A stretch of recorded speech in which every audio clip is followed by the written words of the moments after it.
प्यारे विद्यार्थियों, यह वीडियो मैं इस साल पंजाब स्कूल एजुकेशन बोर्ड के 10वीं क्लास के विद्यार्थियों लिए बना रहा हाँ। इस वीडियो विच इस साल आए सैंपल पेपर नूं सॉल्व करांगे तां जो तुसी इसकी प्रैक्टिस करके चंगी तैयारी करके अपने पेपर दे सको। थोड़ी स्क्रीन के उत्ते इस टाइम पहले क्वेश्चन का पहला पार्ट दिखाई दे रहा है। आप इसनूं समझते हैं कि किवें सॉल्व करांगे। कोशिश करांगे कि इसनूं पंजाबी अते इंग्लिश दोनों मीडियम विच किया जाए। पहला सवाल, find the missing number in the given factorization tree. दिते गुणनखंड रुख विच अज्ञात अंक की होवेगा। ये आपां नूं एक गुणनखंड ट्री दिता होया है, उरे 18 लिखिया होया है। इसके दो फैक्टर बना के उरे खाली छड्ड के एक प्रश्न चिन्ह पा दिता अते अगे इसके फैक्टर बनाते ते अपने तो सवाल विच पूछा गया कि इस प्रश्न चिन्ह विच की आएगा, what will come in this question mark. तो अपना की काम है, बड़ा आसान जा तरीका है कि 18 जिहड़ा पहला नंबर दिता होया है इसके आपां फैक्टर बना लांगे। 3 एक फैक्टर आपां नूं दिता होया है, पहला उस दे नाल भाग करदे आ। 3 नाल जद आपां भाग करांगे 18 नूं तां आपां नूं 6 मिलेगा। तो इसका मतलब की है कि दूजा अंक जिहड़ा उहदा दूजा फैक्टर है वो 6 होएगा।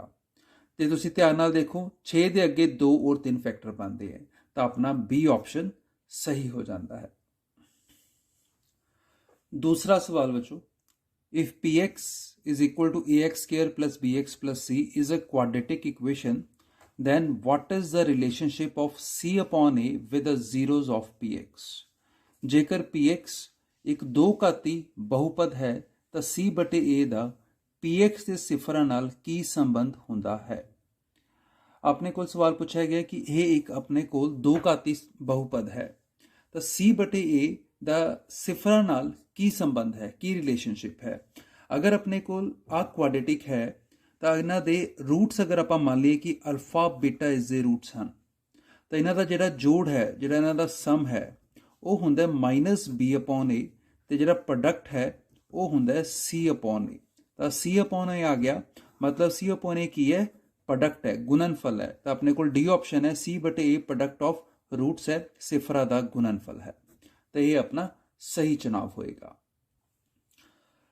तो यही अपने को हुण तीसरा सवाल है, find the number of zeros for the given diagram y equal to p x. आ डायग्राम दी हुई है, दिते चित्र दे आलेख लई सिफरा की गिनती कितनी होगी। आप दसना है कि इस डायग्राम के सिफरा की गिनती कितनी होएगी। ये गिनती उन्नी ही होंगी है जिन्नी बार यह अपनी रेखा लाइन जी है, ये ग्राफ जोड़ा है एक्स एक्सिस नूं कट करता है। तो यह अपने को 1 2 ते 3 बारी कट कर रहा है, तो अपने को 3 इसका सही जवाब आ जाएगा। तो बच्चों यह अपने को चौथा सवाल, if the given equation this and this have a unique solution find the value of के। जेकर समीकरण आ दो समीकरण थोड़े सामने लिखे हुए दा एक हल होवे तो के दा मुल पता करो। आप के दी वैल्यू पता करनी है, आपां दो समीकरण दिते हुए हैं तो उन्हां दा एक ही हल है। तो मैं तुहानूं दसदा, जिवें अपने को दो समीकरण होण a1x b1y c1 ते दूजा होवे a2x b2y c2। ये अपने को अगर दो समीकरण है तो अगर a1 अपॉन a2 जो x के कोफिशिएंट हैं इन्हों भाग करके जे यह b1 अपॉन b2 दे इक्वल नहीं आते तो अपने को एक ही हल होंदा है। जे यह इक्वल आ जाते हैं तो यह C1 बटे C2 दे इक्वल नहीं आते तो अपने को कोई भी हल नहीं होंदा। तो अगर यह तीनों ही बराबर आ जान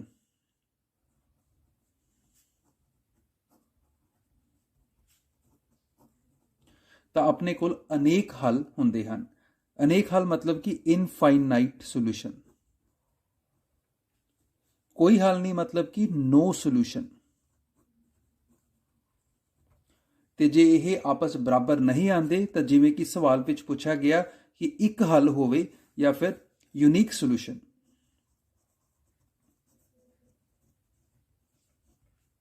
तो अपने को A1 बटे A2 बराबर नहीं आना चाहिए B1 बटे B2। उस क्वेश्चन च कहा गया इस कोई एक ही हल है, तो आप की करांगे x का कोफिशिएंट हैगा k, उरे x का कोफिशिएंट हैगा 6, यह बराबर नहीं होएगा जो y का कोफिशिएंट है -1 ਤੇ y ਦਾ ਕੋਐਫੀਸ਼ੀਐਂਟ ਹੈ -2, ਇਹ ਬਰਾਬਰ ਨਹੀਂ ਹੋਏਗਾ। ਮਾਈਨਸ ਮਾਈਨਸ ਕੱਟ ਜਾਏਗਾ ਆਪਸ ਦੇ ਵਿੱਚ, ਤਾਂ k नहीं बराबर होएगा 6 ਨੂੰ ਇੱਧਰ ਲੈ ਜਾਓ 1/2 ਗੁਣਾ 6, ਇਹ ਵੀ ਕੱਟ ਕੇ 3 ਆ ਜਾਏਗਾ। ਤਾਂ ਮਤਲਬ ਕਿ k ਬਰਾबर नहीं होएगा 3 ਦੇ, ਤਾਂ ਆਪਣੇ ਕੋਲ B ऑप्शन आ जाएगी। इसका मतलब ये होया बच्चों कि k 3 ਦੇ ਬਰਾਬਰ ਨਾ ਹੋ ਕੇ ਕੋਈ ਵੀ वैल्यू ले ले, इस ਜਿਹੜਾ समीकरण है, ये ਜਿਹੜੇ समीकरण है इन्हां विच एक ही हल आएगा। पंजवां सवाल, if 6k is solution of this equation find value of k। जेकर 6k ਦਿੱਤੀ ਗਈ समीकरण ਦਾ ਇੱਕ ਹੀ ਹੱਲ ਹੋਵੇ ਤਾਂ k ਦਾ ਮੁੱਲ ਪਤਾ ਕਰੋ। इस सवाल ਵਿੱਚ ਆਪਾਂ ਨੂੰ ਇੱਕ समीकरण ਦਿੱਤਾ ਹੋਇਆ ਹੈ, ਇੱਕ ਇਕੁਏਸ਼ਨ ਦਿੱਤੀ ਹੋਈ ਹੈ ਤੇ ਇੱਕ ਪੁਆਇੰਟ ਦਿੱਤਾ ਹੋਇਆ ਆਪਾਂ ਨੂੰ, ਤੇ ਆਪਾਂ ਨੇ ਪਤਾ ਕਰਨਾ ਕਿ ਕਿਆ ਇਹ ਇਸ ਦਾ ਹੱਲ ਹੈ, ਇਸ ਦਾ ਸੋਲੂਸ਼ਨ ਹੈ ਜਾਂ ਨਹੀਂ ਹੈ। ਤੇ ਪਤਾ ਕਿਵੇਂ ਲੱਗਦਾ ਹੁੰਦਾ ਹੈ, ਜਿਹੜਾ ਪਹਿਲਾ ਲਿਖਿਆ ਹੋਇਆ ਅਕਸ਼ਰ ਹੈ, ਪਹਿਲਾ ਲਿਖਿਆ ਹੋਇਆ ਅੱਖਰ ਇਹ x ਐਕਸਿਸ ਦਾ ਹੁੰਦਾ ਹੈ ਤੇ ਇਹ x ਨੂੰ ਡਿਪਿਕਟ ਕਰਦਾ ਹੈ, ਤੇ ਇਹ x ਦੀ ਥਾਂ ਤੇ ਪੁੱਟ ਹੋ ਜਾਏਗਾ ਤੇ ਪਿਛਲੇ ਵਾਲਾ y ਦੀ ਥਾਂ ਤੇ ਪੁੱਟ ਹੋ ਜਾਏਗਾ। ਇਹ ਆਪਾਂ ਦੋਨੋਂ ਉਸ ਪੁੱਟ ਕਰ ਦਿੰਦੇ ਆ, 3 ਗੁਣਾ 6, x ਦੀ ਜਗ੍ਹਾ ਤੇ 6 ਲਿਖਿਆ ਜਾਏਗਾ ਪਲਸ y ਦੀ ਥਾਂ ਤੇ k ਆ ਜਾਏਗਾ, -22 ਇਕੁਅਲ ਟੂ 0। ਇਹਨੂੰ ਆਪਾਂ ਹੱਲ ਕਰ ਲਾਂਗੇ, 6 × 18 plus k -22 equal to 0। k ਨੂੰ ਐਵੇਂ ਰੱਖਦੇ ਹੋਏ 18 - 22 -4 ਬਰਾਬਰ 0। -4 ਨੂੰ ਆਪਾਂ ਸੱਜੇ ਪਾਸੇ ਲੈ ਜਾਾਂਗੇ ਇਕੁਅਲ ਟੂ 4। ਇਹ ਆਪਣਾ ਹੱਲ ਆ ਗਿਆ, ਮਤਲਬ ਕਿ k ਦੀ ਵੈਲਿਊ ਆ ਗਈ 4, ਜੋ ਕਿ A ਆਪਸ਼ਨ ਦੇ ਵਿੱਚ ਹੈ ਤੇ ਇਹ ਆਪਣਾ ਸਹੀ ਚੁਣਾਵ ਹੋਏਗਾ। 6ਵਾਂ ਪ੍ਰਸ਼ਨ, which of the following is not a quadratic equation। ਹੇਠ ਦਿੱਤੀਆਂ ਸਮੀਕਰਨਾਂ ਵਿੱਚੋਂ ਕਿਹੜੀ ਦੋ ਘਾਤੀ ਸਮੀਕਰਨ ਨਹੀਂ ਹੈ। ਤਾਂ ਸਭ ਤੋਂ ਪਹਿਲਾਂ ਦੇਖਦੇ ਹਾਂ ਕਿ ਦੋ ਘਾਤੀ ਸਮੀਕਰਨ ਕਿਸ ਤਰ੍ਹਾਂ ਦਾ ਹੁੰਦਾ ਹੈ। ax² plus bx plus c ਬਰਾਬਰ 0। ਇਸ ਦੇ ਵਿੱਚ ਜਿਹੜਾ x ਹੈ ਉਹ ਆਪਣਾ ਵੇਰੀਏਬਲ ਹੈ, a b c ਕਨਸਟੈਂਟ ਹੁੰਦੇ ਨੇ। ਜਿਵੇਂ ਆਪਾਂ ਐਗਜ਼ਾਮਪਲ ਲਈਏ ਤਾਂ 5x² plus 3x plus 2 ਬਰਾਬਰ 0। ਇਹ ਜਿਹੜਾ ਹੈ ਆਪਣੇ ਕੋਲ ਇੱਕ ਦੋ ਘਾਤੀ ਸਮੀਕਰਨ ਹੈ। ਇਸ ਦੇ ਵਿੱਚ x² ਦਾ ਹੋਣਾ ਬਹੁਤ ਜ਼ਰੂਰੀ ਹੈ। ਇਹ ਵਾਲੀ ਟਰਮ ਕਦੇ-ਕਦੇ ਮਿਸ ਵੀ ਹੋ ਸਕਦੀਆਂ ਨੇ। ਤਾਂ ਆਪਾਂ ਦੇਖਦੇ ਹਾਂ ਕਿ ਕਿਹੜਾ ਸਮੀਕਰਨ ਦੋ ਘਾਤੀ ਸਮੀਕਰਨ ਬਣਦਾ ਹੈ। ਪਹਿਲੀ ਆਪਸ਼ਨ, ਇਹਨੂੰ ਆਪਾਂ ਨੂੰ ਸੋਲਵ ਕਰਕੇ ਚੈੱਕ ਕਰਨਾ ਪਏਗਾ। ਇਸਦਾ ਆਪਾਂ ਐਲਸੀਐਮ ਲਵਾਂਗੇ, ਇਹ x ਐਲਸੀਐਮ ਆ ਜਾਏਗਾ। x ਐਲਸੀਐਮ ਆਉਣ ਤੋਂ ਬਾਅਦ ਉੱਪਰ ਜਾ ਕੇ ਗੁਣਾ ਹੋਏਗਾ x² -3 ਬਰਾਬਰ 4। x ਨੂੰ ਇੱਧਰ ਲੈ ਜਾਾਂਗੇ, x² -3 ਬਰਾਬਰ 4x। ਤਾਂ ਇਹਨੂੰ ਜੇ ਇੱਧਰ ਲਿਆਈਏ x² -4x -3 ਬਰਾਬਰ 0। ਤੁਸੀਂ ਦੇਖ ਸਕਦੇ ਹੋ ਇਹ ਇसी ਤਰ੍ਹਾਂ ਦਾ ਇੱਕ ਸਮੀਕਰਨ ਬਣ ਗਿਆ। ਤਾਂ ਮਤਲਬ ਕਿ ਇਹ ਦੋ ਘਾਤੀ ਸਮੀਕਰਨ ਹੈ। ਤੇ ਆਪਾਂ ਕੀ ਲੱਭਣਾ ਹੈ, ਕਿਹੜਾ ਨਹੀਂ ਹੈ। ਤਾਂ ਆਪਾਂ ਨੂੰ ਦੂਜਾ ਵੀ ਦੇਖਣਾ ਪਏਗਾ। ਦੂਜੇ ਵਿੱਚ ਆਪਾਂ ਫਿਰ ਐਲਸੀਐਮ ਲਵਾਂਗੇ। ਐਲਸੀਐਮ ਲੈਣ ਤੋਂ ਬਾਅਦ ਇਹ ਬਣ ਜਾਊਗਾ 3x² -5 ਬਟੇ x ਬਰਾਬਰ x²। ਇਹ x ਇੱਧਰ ਜਾਏਗਾ, 3x² -5 ਬਰਾਬਰ x³ ਪਾਵਰ 3 ਆ ਗਈ, ਜੋ ਕਿ ਕੱਟਦੀ ਵੀ ਨਹੀਂ ਪਈ। इसका मतलब है अपना बी आंसर होना चाहिए है, बिल्कुल सही। चाहो तो तुसी तीजा और चौथा ऑप्शन चेक कर सकते हो। इधर ऑप्शन आ जाऊगी एलसीएम लेने तो बाद x² + 1 बटे x बराबर 4, x² + 1 बराबर 4x। तुसी देख सकते हो 4x ਨੂੰ इधर ले आने तो बाद इसी तरह का समीकरण बन जाएगा। मतलब कि ये भी एक दो घाती समीकरण है। ये अपना आंसर नहीं है, आंसर अपना बी ही है। इधर भी तुसी देखो x² -3 इन्हों इधर ले जाइए जे 4x² -x² 3x² हो जाएगा, -4x + 3 बराबर 0। ये भी एक दो घाती समीकरण बन जाता है। तो बी अपना सही चुनाव होएगा। अगला प्रश्न, find the common difference in the given AP। ਦਿੱਤੀ ਹੋਈ AP ਦਾ ਸਾਂਝਾ ਅੰਤਰ ਦੱਸੋ। ਆਪਾਂ ਨੂੰ ਇੱਕ AP ਦਿੱਤੀ ਹੋਈ ਹੈ 3 1 -1 -3, ਤਾਂ ਆਪਾਂ ਨੇ ਇਸ ਦਾ ਸਾਂਝਾ ਅੰਤਰ ਮਤਲਬ ਕਾਮਨ ਡਿਫਰੈਂਸ ਪਤਾ ਕਰਨਾ ਹੈ। ਤੇ ਕਾਮਨ ਡਿਫਰੈਂਸ ਨਿਕਾਲਣ ਲਈ ਆਪਾਂ ਕੀ ਕਰਦੇ ਹੁੰਦੇ ਆ, ਸੈਕਿੰਡ ਟਰਮ ਦੇ ਵਿੱਚੋਂ ਫਸਟ ਟਰਮ ਆਪਾਂ ਮਾਈਨਸ ਕਰ ਦਿੰਦੇ ਆ। ਸੈਕਿੰਡ ਟਰਮ ਹੈ ਉਰੇ 1, ਫਸਟ ਟਰਮ ਹੈ 3, 1 -3 ਆ ਗਿਆ -2। ਬੱਚੋ ਧਿਆਨ ਰੱਖਣਾ, ਬੱਚੇ ਗਲਤੀ ਕੀ ਹੁੰਦੀ ਹੈ, 1 -3 ਬੱਚੇ ਜਲਦੀ 2 ਲਿਖ ਜਾਂਦੇ ਆ। ਤਾਂ ਮਾਈਨਸ ਕਰਨ ਲੱਗੇ ਜਿਹੜਾ ਟਰਮ ਬੜੀ ਹੁੰਦੀ ਹੈ ਉसी ਦਾ ਸਾਈਨ ਆਏਗਾ, ਤਾਂ -2 ਆਏਗਾ। ਤਾਂ B ਆਪਣਾ ਸਹੀ ਚੁਣਾਵ ਹੈ। ਅਗਲਾ ਸਵਾਲ ਹੈ, what are the coordinates of a point on x-axis? x ਧੁਰੇ ਤੇ ਮੌਜੂਦ ਕਿਸੇ ਬਿੰਦੂ ਦੇ ਨਿਰਦੇਸ਼ ਅੰਕ ਕੀ ਹੋਣਗੇ।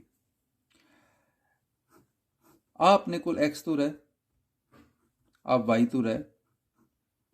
x ਉੱਤੇ ਆਉਣ ਵਾਲੇ ਧੁਰੇ, x ਧੁਰੇ ਤੇ ਆਉਣ ਵਾਲੇ ਸਾਰੇ ਨੰਬਰਾਂ ਦੇ y ਕੋਆਰਡੀਨੇਟ, ਜਿਵੇਂ a b ਆਪਾਂ ਲਿਖਦੇ ਹਾਂ, ਇਹ x ਕੋਆਰਡੀਨੇਟ ਹੁੰਦਾ ਆਪਣਾ, ਇਹ y ਕੋਆਰਡੀਨੇਟ ਹੁੰਦਾ ਹੈ। ਆਹ ਹਮੇਸ਼ਾ 0 ਹੋਏਗਾ x ਧੁਰੇ ਦੇ ਉੱਤੇ। ਤਾਂ ਆਪਣੇ ਕੋਲ ਪੁਆਇੰਟ ਜਿਹੜਾ ਆਏਗਾ ਉਹ ਇਸ ਤਰ੍ਹਾਂ ਦੇ ਆਣਗੇ, ਜਿਵੇਂ 3 0 2 0 -1 0, ਮਤਲਬ ਕਿ y 0 ਆਏਗਾ। ਤਾਂ ਆਪਣਾ ਇਹ ਆਪਸ਼ਨ ਸਹੀ ਚੁਣਾਵ ਹੈ। ਅਗਲਾ ਸਵਾਲ, 9 secant square a -9 tan square a the value ਕਿਸ ਦੇ ਬਰਾਬਰ ਹੋਏਗੀ। ਤਾਂ ਇਸ ਦੇ ਵਿੱਚੋਂ ਆਪਣੇ ਕੋਲ 3 ਆਇਡੈਂਟੀਟੀਆਂ ਹੁੰਦੀਆਂ। ਇੱਕ ਤਾਂ ਹੁੰਦੀ ਹੈ sin square x plus cos square x = 1, ਦੂਜੀ ਹੁੰਦੀ ਹੈ secant square x minus tan square x = 1, ਤੀਸਰੀ ਹੁੰਦੀ ਹੈ cosecant square x minus cot square x = 1। ਇਹ ਆਪਣੇ ਕੋਲ 3 ਆਇਡੈਂਟੀਟੀਆਂ ਹੁੰਦੀਆਂ। ਹੁਣ ਇਹ ਹੈ 9 secant square minus 9 tan square। ਇਸ ਦੇ ਵਿੱਚੋਂ ਜੇ ਮੈਂ 9 ਕਾਮਨ ਲੈ ਲਾਂ ਤਾਂ ਇਹ ਬਣ ਜਾਊਗਾ secant square a minus tan square a। ਆ 9 ਕਾਮਨ ਕਰ ਲਿਆ, ਬਰਾਬਰ 9 secant square minus tan square, secant square minus tan square ਹੁੰਦਾ 1, ਤਾਂ 9 ਗੁਣਾ 1 ਆ ਗਿਆ ਆਪਣੇ ਕੋਲ 9। ਤਾਂ ਆਪਣੀ ਪਹਿਲੀ ਆਪਸ਼ਨ ਵੀ ਨਹੀਂ, ਦੂਜੀ ਵੀ ਨਹੀਂ, ਆਪਣੇ ਕੋਲ ਤੀਸਰੀ ਆਪਸ਼ਨ ਬਿਲਕੁਲ ਸਹੀ ਚੁਣਾਵ ਹੈ। 10ਵਾਂ ਸਵਾਲ ਹੈ, what is the value of sin a in given triangle ABC? ਇੱਕ ABC ਟ੍ਰਾਇੰਗਲ ਦੇ ਵਿੱਚ ਆਪਾਂ ਨੇ sin a ਦਾ ਮੁੱਲ ਪਤਾ ਕਰਨਾ ਹੈ। sin a ਦਾ ਮੁੱਲ ਕੀ ਹੋਏਗਾ ਤ੍ਰਿਭੁਜ ABC ਦੇ ਵਿੱਚ। ਤਾਂ ਇਸ ਦੇ ਲਈ ਬੱਚੋ ਆਪਾਂ ਨੂੰ ਪਤਾ ਹੈ ਕਿ sin ਜੋ ਹੁੰਦਾ ਹੈ ਉਹ ਆਪਣੇ ਕੋਲ ਪਰਪੈਂਡੀਕੂਲਰ ਅਪੋਨ ਹਾਈਪੋਟਨਿਊਸ ਹੁੰਦਾ ਹੈ, ਲੰਬ ਬਟੇ ਕਰਨ। ਤਾਂ ਜਿਹੜੀ 90 ਡਿਗਰੀ ਦੇ ਸਾਹਮਣੇ ਵਾਲੀ ਸਾਈਡ ਹੁੰਦੀ ਹੈ ਇਹਨੂੰ ਆਪਾਂ ਕਰਨ ਕਹਿੰਦੇ ਆ, ਮਤਲਬ ਕਿ ਹਾਈਪੋਟਨਿਊਸ ਕਹਿੰਦੇ ਆ। ਤੇ ਜਿਹੜਾ ਐਂਗਲ ਦਿੱਤਾ ਹੋਵੇ, ਜਿਵੇਂ ਉਰੇ ਆਪਾਂ ਨੂੰ sin A ਦਿੱਤਾ ਹੋਇਆ ਹੈ, ਤਾਂ ਇਹ ਆਪਣੇ ਕੋਲ ਅਗਲੇ ਪਾਸੇ ਤੇ ਹੈ, ਤਾਂ 90 ਡਿਗਰੀ ਦੇ ਸਾਹਮਣੇ ਵਾਲੇ ਹੋ ਗਿਆ ਇਹ ਹਾਈਪੋਟਨਿਊਸ। ਐਂਗਲ ਦੇ ਨਾਲ ਵਾਲਾ ਆਪਣੇ ਕੋਲ ਹੋ ਗਿਆ ਲੰਬ ਆਧਾਰ, ਇਹ ਹੋ ਗਿਆ ਬੇਸ, ਤੇ ਆਹ ਵਾਲੀ ਸਾਈਡ ਹੋ ਗਈ ਆਪਣੇ ਕੋਲ ਲੰਬ।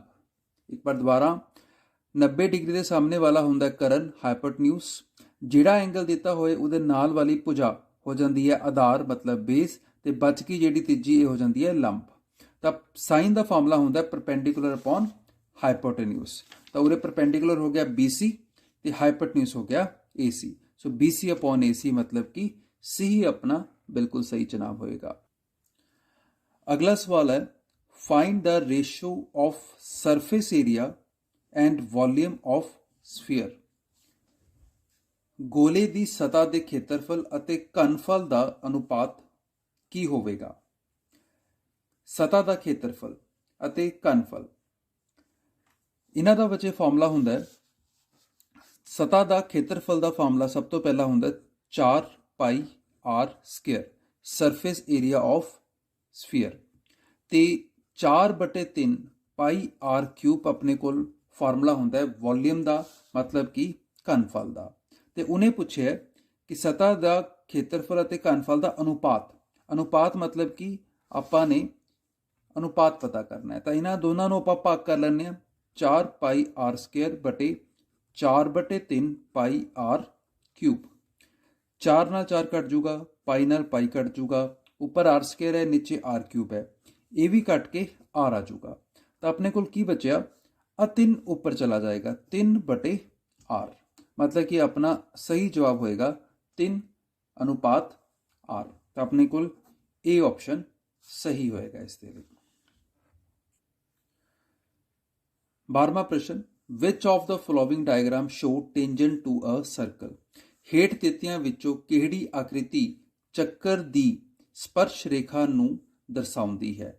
ਆਪਾਂ ਨੂੰ ਆਹ 4 ਆਕ੍ਰਿਤੀਆਂ ਬਣਾ ਕੇ ਦਿੱਤੀਆਂ ਹੋਈਆਂ ਤੇ ਆਪਾਂ ਨੇ ਇਹ ਦੱਸਣਾ ਹੈ ਕਿ ਇਹਨਾਂ ਵਿੱਚੋਂ ਕਿਹੜੀ ਆਕ੍ਰਿਤੀ ਚੱਕਰ ਦੀ ਸਪਰਸ਼ ਰੇਖਾ ਨੂੰ ਦਿਖਾਉਂਦੀ ਹੈ, ਮਤਲਬ ਕਿ ਕਿਹੜੀ ਆਕ੍ਰਿਤੀ ਵਿੱਚ ਆਪਾਂ ਨੂੰ ਰੇਖਾ ਚੱਕਰ ਨੂੰ ਛੂ ਕੇ ਜਾਂਦੀ ਨਜ਼ਰ ਆ ਰਹੀ ਹੈ। ਤੇ ਸਾਫ਼ ਦਿਖ ਰਿਹਾ ਆਪਾਂ ਨੂੰ ਕਿ ਸੀ ਆਪਸ਼ਨ ਦੇ ਵਿੱਚ ਆਪਾਂ ਨੂੰ ਲੱਗ ਰਿਹਾ ਕਿ ਚੱਕਰ ਔਰ ਰੇਖਾ ਆਪਸ ਵਿੱਚ ਮਿਲ ਰਹੇ ਨੇ, ਬਾਕੀ ਕਿਸੇ ਵੀ ਆਕ੍ਰਿਤੀ ਵਿੱਚ ਇਹ ਮਿਲਦੇ ਨਜ਼ਰ ਨਹੀਂ ਆ ਰਹੇ। ਅਗਲਾ ਸਵਾਲ ਹੈ, analyse the diagram and find the correct option. ਚਿੱਤਰ ਦਾ ਅਧਿਐਨ ਕਰਕੇ ਹੇਠ ਲਿਖਿਆ ਵਿੱਚੋਂ ਸਹੀ ਕਥਨ ਚੁਣੋ। ਆਪਾਂ ਨੂੰ 2 ਟ੍ਰਾਇੰਗਲਸ ਮਤਲਬ ਕਿ 2 ਤ੍ਰਿਭੁਜ ਦਿੱਤੇ ਹੋਏ ਨੇ ਤੇ ਆਪਾਂ ਦੱਸਣਾ ਕਿ ਇਹਨਾਂ ਵਿੱਚੋਂ ਕਿਹੜਾ ਆਪਸ਼ਨ ਸਹੀ ਹੈ। क्या एंगल पी ए ਦੇ ਬਰਾਬਰ ਹੋਏਗਾ ਜਾਂ ਬੀ ਦੇ ਬਰਾਬਰ ਹੋਏਗਾ ਜਾਂ ਸੀ ਦੇ ਬਰਾਬਰ ਹੋਏਗਾ। ਪੀ ਆਪਣਾ ਆਵਲਾ ਐਂਗਲ ਹੈ। ਇਹਨਾਂ ਵਿੱਚੋਂ ਆਪਾਂ ਦੱਸਣਾ ਕਿ ਏ ਬੀ ਔਰ ਸੀ ਦੇ ਵਿੱਚੋਂ ਇਹ ਕਿਸ ਦੇ ਬਰਾਬਰ ਹੈ ਜਾਂ ਇਹਨਾਂ ਵਿੱਚੋਂ ਕਿਸੇ ਦੇ ਵੀ ਬਰਾਬਰ ਨਹੀਂ ਹੈ। ਤਾਂ ਜਿਨ੍ਹਾਂ ਆਕ੍ਰਿਤੀਆਂ ਨੂੰ ਆਪਾਂ ਧਿਆਨ ਨਾਲ ਦੇਖੀਏ, ਇਹਨਾਂ ਟ੍ਰਾਇੰਗਲਸ ਨੂੰ ਧਿਆਨ ਨਾਲ ਦੇਖੀਏ, ਇਹਦੀ ਭੁਜਾਵਾਂ ਤੁਸੀਂ ਦੇਖੋਗੇ ਜੇ ਇਹਦੀ 6 ਹੈ ਤਾਂ ਇਹਦੀ 12, ਜੋ ਕਿ ਬਿਲਕੁਲ ਹੀ ਦੁਗਣੀ ਹੈ। 3√3 ਉਰੇ ਹੈ 6√3, ਇਹ ਵੀ ਦੁਗਣੀ ਹੋਗੀ। ਅਗਲਾ ਹੈ 3.8, ਜੇ ਆਪਾਂ 3.8 ਨੂੰ 2 ਨਾਲ ਗੁਣਾ ਕਰੀਏ ਤਾਂ 8 ਦੂਣੀ 16, 3 ਦੂਣੀ 6 ਔਰ 1 7, 7.6, ਤਾਂ ਇਹ ਵੀ ਦੁਗਣੀ ਹੋਗੀ। ਤਾਂ ਮਤਲਬ ਕਿ ਇਸ ਦੀ ਭੁਜਾਵਾਂ ਦੇ ਨਾਲ 1:2 ਵਿੱਚ ਹਨ, ਸੇਮ ਰੇਸ਼ੋ ਵਿੱਚ ਹਨ। ਤਾਂ ਇਸ ਦਾ ਮਤਲਬ ਜਿਹੜੀ ਦੋਨੋਂ ਭੁਜਾਵਾਂ ਹੈ, ਦੋਨੋਂ ਤ੍ਰਿਭੁਜ ਹੈ, ਉਹ ਸਿਮਿਲਰ ਹੋ ਜਾਣਗੀਆਂ। ਤੇ ਸਿਮਿਲਰ ਭੁਜਾਵਾਂ ਦੇ ਟ੍ਰਾਇੰਗਲ ਦੇ ਸਾਰੇ ਕੋਣ ਆਪਸ ਵਿੱਚ ਬਰਾਬਰ ਹੁੰਦੇ ਨੇ। ਤਾਂ ਹੁਣ ਦੇਖਣਾ ਇਹ ਹੈ ਕਿ P ਜਿਹੜਾ ਹੈ ਉਹ ABC ਵਿੱਚੋਂ ਕਿਸ ਦੇ ਬਰਾਬਰ ਹੋਏਗਾ। ਤਾਂ ਜਦੋਂ 2 ਤ੍ਰਿਭੁਜ ਸਿਮਿਲਰ ਹੋ ਜਾਣ ਤਾਂ ਆਪਾਂ ਉਹਨੂੰ ਲਿਖਦੇ ਕਿਵੇਂ ਆ। ਤਾਂ ਸਭ ਤੋਂ ਪਹਿਲਾਂ ਦੇਖਦੇ ਹਾਂ ਕਿਹੜੀ ਸਾਈਡ ਬਰਾਬਰ ਹੈ। ਅਗਰ ਆਪਾਂ ਦੇਖਿਆ ਜਾਵੇ ਤਾਂ AC ਜਿਹੜੀ ਸਾਈਡ ਹੈ ਉਹ ਬਰਾਬਰ ਆਏਗੀ ਆਪਣੇ ਕੋਲ PR ਦੇ। ਉਸ ਤੋਂ ਬਾਅਦ BC ਜਿਹੜੀ ਸਾਈਡ ਹੈ ਉਹ ਬਰਾਬਰ ਆਏਗੀ PQ ਦੇ, ਤੇ AB ਜਿਹੜੀ ਸਾਈਡ ਹੈ ਉਹ ਬਰਾਬਰ ਆਏਗੀ RQ ਦੇ। ਹੁਣ ਜਦ ਆਪਾਂ ਤਿੰਨੋਂ ਭੁਜਾਵਾਂ ਨੂੰ ਬਰਾਬਰ ਕਰ ਲਿਆ ਤਾਂ ਆਪਾਂ ਪਹਿਲਾਂ ਕਿਸੇ ਵੀ ਟ੍ਰਾਇੰਗਲ ਦਾ ਨਾਮ ਲਿਖ ਲਈਏ, ਚਾਹੇ ABC ਦਾ ਚਾਹੇ PQR ਦਾ। ਆਪਾਂ ਲਿਖ ਲੈਂਦੇ ਹਾਂ ABC ਸਿਮਿਲਰ। ਇਹ ਸਿਮਿਲਰ ਕਿਸ ਦੇ ਹੋਏਗੀ? AB ਸਾਈਡ RQ ਦੇ ਸਿਮਿਲਰ ਹੈ, ਤਾਂ ਪਹਿਲਾਂ ਇਹੀ ਲਿਖੀ ਜਾਏਗੀ। ਹੁਣ ਇਹਨੂੰ ਜਾਂ ਤਾਂ ਆਪਾਂ RQ ਲਿਖ ਸਕਦੇ ਹਾਂ ਜਾਂ QR। ਆਪਾਂ ਦੇਖਦੇ ਹਾਂ ਉਸ ਤੋਂ ਬਾਅਦ BC ਜਿਹੜੀ ਸਾਈਡ ਹੈ ਉਹ PQ ਦੇ ਇਕੁਅਲ ਹੈ, मतलब कि ਇਸ ਨੂੰ RQP ਲਿਖ ਸਕਦਾ। ਇਸ ਦੇ ਵਿੱਚ AB RQ ਦੇ ਬਰਾਬਰ ਆ ਰਹੀ ਹੈ, BC ਪਿਛਲੇ 2 ਨੰਬਰ ਨੇ ਤੇ ਉਹ PQ ਦੇ ਬਰਾਬਰ ਆ ਰਹੇ ਨੇ, ਤੇ AC ਪਹਿਲਾ ਤੇ ਤੀਜਾ ਜੋ ਕਿ RP ਦੇ ਬਰਾਬਰ ਆ ਰਿਹਾ ਹੈ। ਤਾਂ ਮਤਲਬ ਕਿ ABC ਸਿਮਿਲਰ ਹੋਗੀ RQP ਦੇ। ਤਾਂ ਇਹਨਾਂ ਦੇ ਕੋਣ ਵੀ ਬਰਾਬਰ ਹੋਣਗੇ। ਤਾਂ ਜਿਹੜੇ P ਹੈ ਉਹ ਤੀਜੇ ਨੰਬਰ ਤੇ ਹੈ, ਮਤਲਬ ਕਿ ਉਹ P ਤੀਜੇ ਨੰਬਰ ਤੇ ਹੈ, ਮਤਲਬ ਕਿ ਉਹ C ਦੇ ਬਰਾਬਰ ਆ ਜਾਏਗਾ। ਤਾਂ ਮਤਲਬ ਕਿ ਐਂਗਲ P ਔਰ ਐਂਗਲ C ਆਪਸ ਵਿੱਚ ਬਰਾਬਰ ਹੋਣਗੇ। ਤਾਂ C option is the right answer. Number of wickets taken by a bowler in 10 matches are as follow, find the mode. ਕਿਸੇ ਗੇਂਦਬਾਜ਼ ਦੁਆਰਾ 10 ਕ੍ਰਿਕਟ ਮੈਚਾਂ ਵਿੱਚ ਲਈਆਂ ਗਈਆਂ ਵਿਕਟਾਂ ਹੇਠ ਅਨੁਸਾਰ ਹੈ। ਆ ਵਿਕਟਾਂ ਦੀ ਗਿਣਤੀ ਦੱਸੀ ਹੋਈ ਹੈ ਕਿ 10 ਮੈਚਾਂ ਵਿੱਚ ਇੱਕ ਬੋਲਰ ਨੇ ਕਿੰਨੀ ਵਿਕਟਾਂ ਲਿੱਤੀਆਂ। ਤਾਂ ਆਪਾਂ ਨੇ ਕੀ ਪਤਾ ਕਰਨਾ ਹੈ? ਮੋਡ। ਮੋਡ ਮਤਲਬ ਕਿ ਬਹੁਲਕ। ਬਹੁਲਕ ਪਤਾ ਕਰਨ ਲਈ ਬਸ ਆਪਾਂ ਇਹੀ ਦੇਖਣਾ ਹੁੰਦਾ ਕਿ ਕਿਹੜੀ ਸੰਖਿਆ ਬਾਰ-ਬਾਰ ਆ ਰਹੀ ਹੈ ਔਰ ਸਭ ਤੋਂ ਜ਼ਿਆਦਾ ਬਾਰ ਆ ਰਹੀ ਹੈ। ਤੇ ਜੇ ਆਪਾਂ ਇਸ ਸੰਖਿਆ ਵਿੱਚ ਦੇਖੀਏ 2 ਆਪਾਂ ਨੂੰ 3 ਵਾਰੀ ਮਿਲ ਰਿਹਾ, ਬਾਕੀ ਕੋਈ ਵੀ ਸੰਖਿਆ ਆਪਾਂ ਨੂੰ 3 ਵਾਰ ਨਹੀਂ ਮਿਲ ਰਹੀ। ਜਿਵੇਂ ਉਰੇ 3 ਨੂੰ ਦੇਖੀਏ ਤਾਂ ਇਹ 2 ਵਾਰ ਆ ਰਿਹਾ ਹੈ, ਬਾਕੀ ਸਾਰੀ ਸੰਖਿਆਵਾਂ 1 ਜਾਂ 2 ਬਾਰ ਹੈ। ਤਾਂ ਆਪਣੇ ਕੋਲ 2 ਸਭ ਤੋਂ ਜ਼ਿਆਦਾ ਵਾਰ ਆਇਆ, ਤਾਂ 2 ਆਪਣਾ ਆंसर होएगा। 15वां सवाल है, what is the possibility of an impossible event. किसी असंभव घटना के वापरन की संभावना कितनी होंदी है। संभावना मतलब प्रोबेबिलिटी, उरे भी प्रोबेबिलिटी ही आएगा बच्चों। ਪੋਸੀਬਿਲਿਟੀ ਨਹੀਂ, ਪ੍ਰੋਬੇਬਿਲਿਟੀ ਕਰ ਲਈ ਉਸਨੂੰ। ਕਿਸੇ ਅਸੰਭਵ ਘਟਨਾ ਦੇ ਵਾਪਰਨ ਦੀ ਸੰਭਾਵਨਾ ਕਿੰਨੀ ਹੁੰਦੀ ਹੈ? ਅਸੰਭਵ ਘਟਨਾ ਦੇ ਵਾਪਰਨ ਦੀ ਸੰਭਾਵਨਾ 0 ਹੁੰਦੀ ਹੈ ਬੱਚੋ, ਇਹਦੀ ਕੋਈ ਵੀ ਪੋਸੀਬਿਲਿਟੀ ਨਹੀਂ ਹੁੰਦੀ। ਜੋ ਚੀਜ਼ ਅਸੰਭਵ ਹੀ ਹੈ ਉਹ ਕਿਵੇਂ ਵਾਪਰੇਗੀ? ਉਹ ਵਾਪਰ ਹੀ ਨਹੀਂ ਸਕਦੀ, ਤਾਂ ਉਹਦੇ ਹੋਣ ਦੀ ਪੋਸੀਬਿਲਿਟੀ ਹੈ 0। 16ਵਾਂ ਪ੍ਰਸ਼ਨ ਹੈ ਆਪਣੇ ਕੋਲ, if the circumference and area of circle are numerically equal then radius of that circle is। ਜੇਕਰ ਇੱਕ ਚੱਕਰ ਦਾ ਪਰਿਮਾਪ ਅਤੇ ਖੇਤਰਫਲ ਸੰਖਿਆਤਮਕ ਰੂਪ ਵਿੱਚ ਬਰਾਬਰ ਹੈ ਤਾਂ ਉਸ ਚੱਕਰ ਦਾ ਅਰਧ ਵਿਆਸ ਕਿੰਨਾ ਹੋਏਗਾ? ਸਭ ਤੋਂ ਪਹਿਲਾਂ ਆਪਾਂ ਸਮਝਦੇ ਹਾਂ ਕਿ ਸੰਖਿਆਤਮਕ ਰੂਪ ਵਿੱਚ ਬਰਾਬਰ ਹੋਣ ਦਾ ਮਤਲਬ ਕਿ ਨੂਮੈਰੀਕਲੀ ਇਕੁਅਲ ਹੋਣ ਦਾ ਕੀ ਮਤਲਬ ਹੈ। ਸਰਕਮਫਰੈਂਸ ਤੇ ਏਰੀਆ। ਸਰਕਮਫਰੈਂਸ ਸਰਕਲ ਦਾ ਹੁੰਦਾ 2πr ਤੇ ਏਰੀਆ ਹੁੰਦਾ πr²। ਇਹ ਸੰਖਿਆਤਮਕ ਰੂਪ ਵਿੱਚ ਬਰਾਬਰ ਹੋਣ ਦਾ ਮਤਲਬ ਕੀ ਹੈ? ਇਹਦਾ ਯੂਨਿਟ ਹੈ ਸੈਂਟੀਮੀਟਰ ਜਾਂ ਮੀਟਰ, ਜੋ ਵੀ ਹੈ, ਇਸ ਦਾ ਸੈਂਟੀਮੀਟਰ ਸਕੁਅਰ। ਇਹ ਸਕੁਅਰ ਯੂਨਿਟ ਹੈ, ਇਹ ਆਪਣੇ ਕੋਲ ਵਿਦਾਊਟ ਸਕੁਅਰ ਸਿੰਪਲ ਯੂਨਿਟ ਹੈ। ਤੇ ਇਹ ਦੋਨੋਂ ਬਰਾਬਰ ਨਹੀਂ ਹੋ ਸਕਦੇ ਸੰਖਿਆਤਮਕ ਰੂਪ ਦੇ ਵਿੱਚ। ਮਤਲਬ ਹੈ ਕਿ ਮੰਨ ਲਓ ਇਹ 5 ਸੈਂਟੀਮੀਟਰ ਹੈ ਤੇ ਇਹ 5 ਸੈਂਟੀਮੀਟਰ ਸਕੁਅਰ ਹੈ, ਤਾਂ ਆਹ ਵੈਲਿਊ ਬਰਾਬਰ ਹੈ। ਜੇ ਇਹ ਵੈਲਿਊ ਬਰਾਬਰ ਹੈ, ਇਸ ਦਾ ਮਤਲਬ ਹੈ ਕਿ 2πr ਜਿਹੜਾ ਹੈਗਾ ਉਹ πr² ਦੇ ਬਰਾਬਰ ਹੈ। ਤੇ πr² ਦੇ ਬਰਾਬਰ ਹੋਣ ਤੋਂ ਆਪਾਂ ਨੂੰ ਪਾਈ ਕੱਟਦਾ ਨਜ਼ਰ ਆ ਰਿਹਾ ਉਰੇ, ਤੇ r ਵੀ ਕੱਟਦਾ ਨਜ਼ਰ ਆ ਰਿਹਾ। ਇੱਕ r ਕੱਟ ਜੂਗਾ, ਮਤਲਬ ਕਿ ਇਧਰੋਂ ਬਚੇਗਾ 2 ਤੇ ਉਧਰੋਂ ਬਚੇਗਾ r, ਤਾਂ r ਦਾ ਮੁੱਲ ਕਿੰਨਾ ਆ ਗਿਆ? 2। ਤਾਂ ਆਪਣੇ ਕੋਲ r ਦਾ ਮੁੱਲ ਆਇਆ 2 ਇਕਾਈਆਂ। ਇਹ ਆਪਣਾ ਸਹੀ ਜਵਾਬ ਹੋਏਗਾ। ਇਸੇ ਦੇ ਨਾਲ ਆਪਣਾ ਪਹਿਲਾ ਪ੍ਰਸ਼ਨ, ਜਿਹਦੇ ਵਿੱਚ ਕਿ 16 ਕੁਐਸਚਨ ਪੁੱਛੇ ਗਏ ਸੀ, ਉਹ ਪੂਰਾ ਹੋ ਗਿਆ। MCQ ਇੱਥੇ ਖਤਮ ਹੁੰਨੇ ਹੈ। MCQ ਤੋਂ ਬਾਅਦ ਬੱਚਿਓ ਆਪਣੇ ਕੋਲ ਦੂਜਾ ਪ੍ਰਸ਼ਨ ਹੈ ਟਰੂ ਫਾਲਸ ਦਾ। ਹੇਠ ਲਿਖੇ ਸਵਾਲਾਂ ਵਿੱਚੋਂ ਆਪਾਂ ਨੇ ਸਹੀ ਗਲਤ ਦਾ ਚੁਣਾਵ ਕਰਨਾ ਹੈ। ਅਗਲਾ ਪਹਿਲਾ ਸਵਾਲ ਹੈ ਆਪਣੇ ਵਿੱਚ, y = -3 represent a line which is parallel to x-axis। True false, ਸਹੀ ਜਾਂ ਗਲਤ ਦੱਸਣਾ ਆਪਾਂ ਨੇ ਕਿ ਸਮੀਕਰਨ y = -3 ਦਾ ਆਲੇਖ ਇੱਕ ਰੇਖਾ ਹੈ ਜੋ x ਧੁਰੇ ਦੇ ਸਮਾਨਾਂਤਰ ਹੁੰਦੀ ਹੈ। ਆ x ਧੁਰਾ ਹੈ ਆਪਣਾ, x एक्सिस है, अब y ਧੁਰਾ ਹੈ, y एक्सिस है। x एक्सिस x ਧੁਰੇ ਦੀ ਮਤਲਬ ਕਿ ਇਕੁਏਸ਼ਨ ਹੁੰਦੀ ਹੈ y = 0। ਇਹਦਾ ਜਿਹੜਾ ਸਮੀਕਰਨ ਹੈ y = 0 ਹੁੰਦਾ ਹੈ ਤੇ y एक्सिस ਦਾ ਬਰਾਬਰ ਹੁੰਦਾ ਹੈ x = 0। ਇਹ ਇਸ ਦਾ ਸਮੀਕਰਨ ਬਣ ਜਾਂਦਾ ਹੈ, ਇਸ ਦੀ ਇਕੁਏਸ਼ਨ ਬਣ ਜਾਂਦੀ ਹੈ। ਤਾਂ ਉਹਨਾਂ ਨੇ ਪੁੱਛਿਆ ਕਿ y = -3 ਕਿਸ ਨੂੰ ਰਿਪਰੈਜ਼ੈਂਟ ਕਰਦਾ ਹੈ। y = -3 ਜੇ ਆਪਾਂ ਦੇਖੀਏ ਤਾਂ ਆਹ 1 2 3 ਉੱਪਰ ਵਾਲੇ ਨੂੰ ਪੋਜ਼ਿਟਿਵ ਚੱਲਦੇ ਨੇ, 1 2 3, ਇਹ -1 -2 ਤੇ -3 ਹੋ ਜਾਂਦੇ ਆ। y = -3 ਇਸ ਤਰ੍ਹਾਂ ਦੀ ਇੱਕ ਸਮੀਕਰਨ ਦੀ ਲਾਈਨ ਬਣੇਗੀ। ਤਾਂ ਉਹਨੇ ਪੁੱਛਿਆ ਕੀ ਹੈ, ਪੈਰਲਲ ਟੂ x एक्सिस। ਤਾਂ ਆਪਾਂ ਦੇਖ ਸਕਦੇ ਹਾਂ ਇਹ x एक्सिस ਦੇ ਸਮਾਨਾਂਤਰ ਬਣ ਰਹੀ ਹੈ, ਤੇ ਇਹ ਆਪਣਾ ਬਿਲਕੁਲ ਸਹੀ ਜਵਾਬ ਹੋਏਗਾ।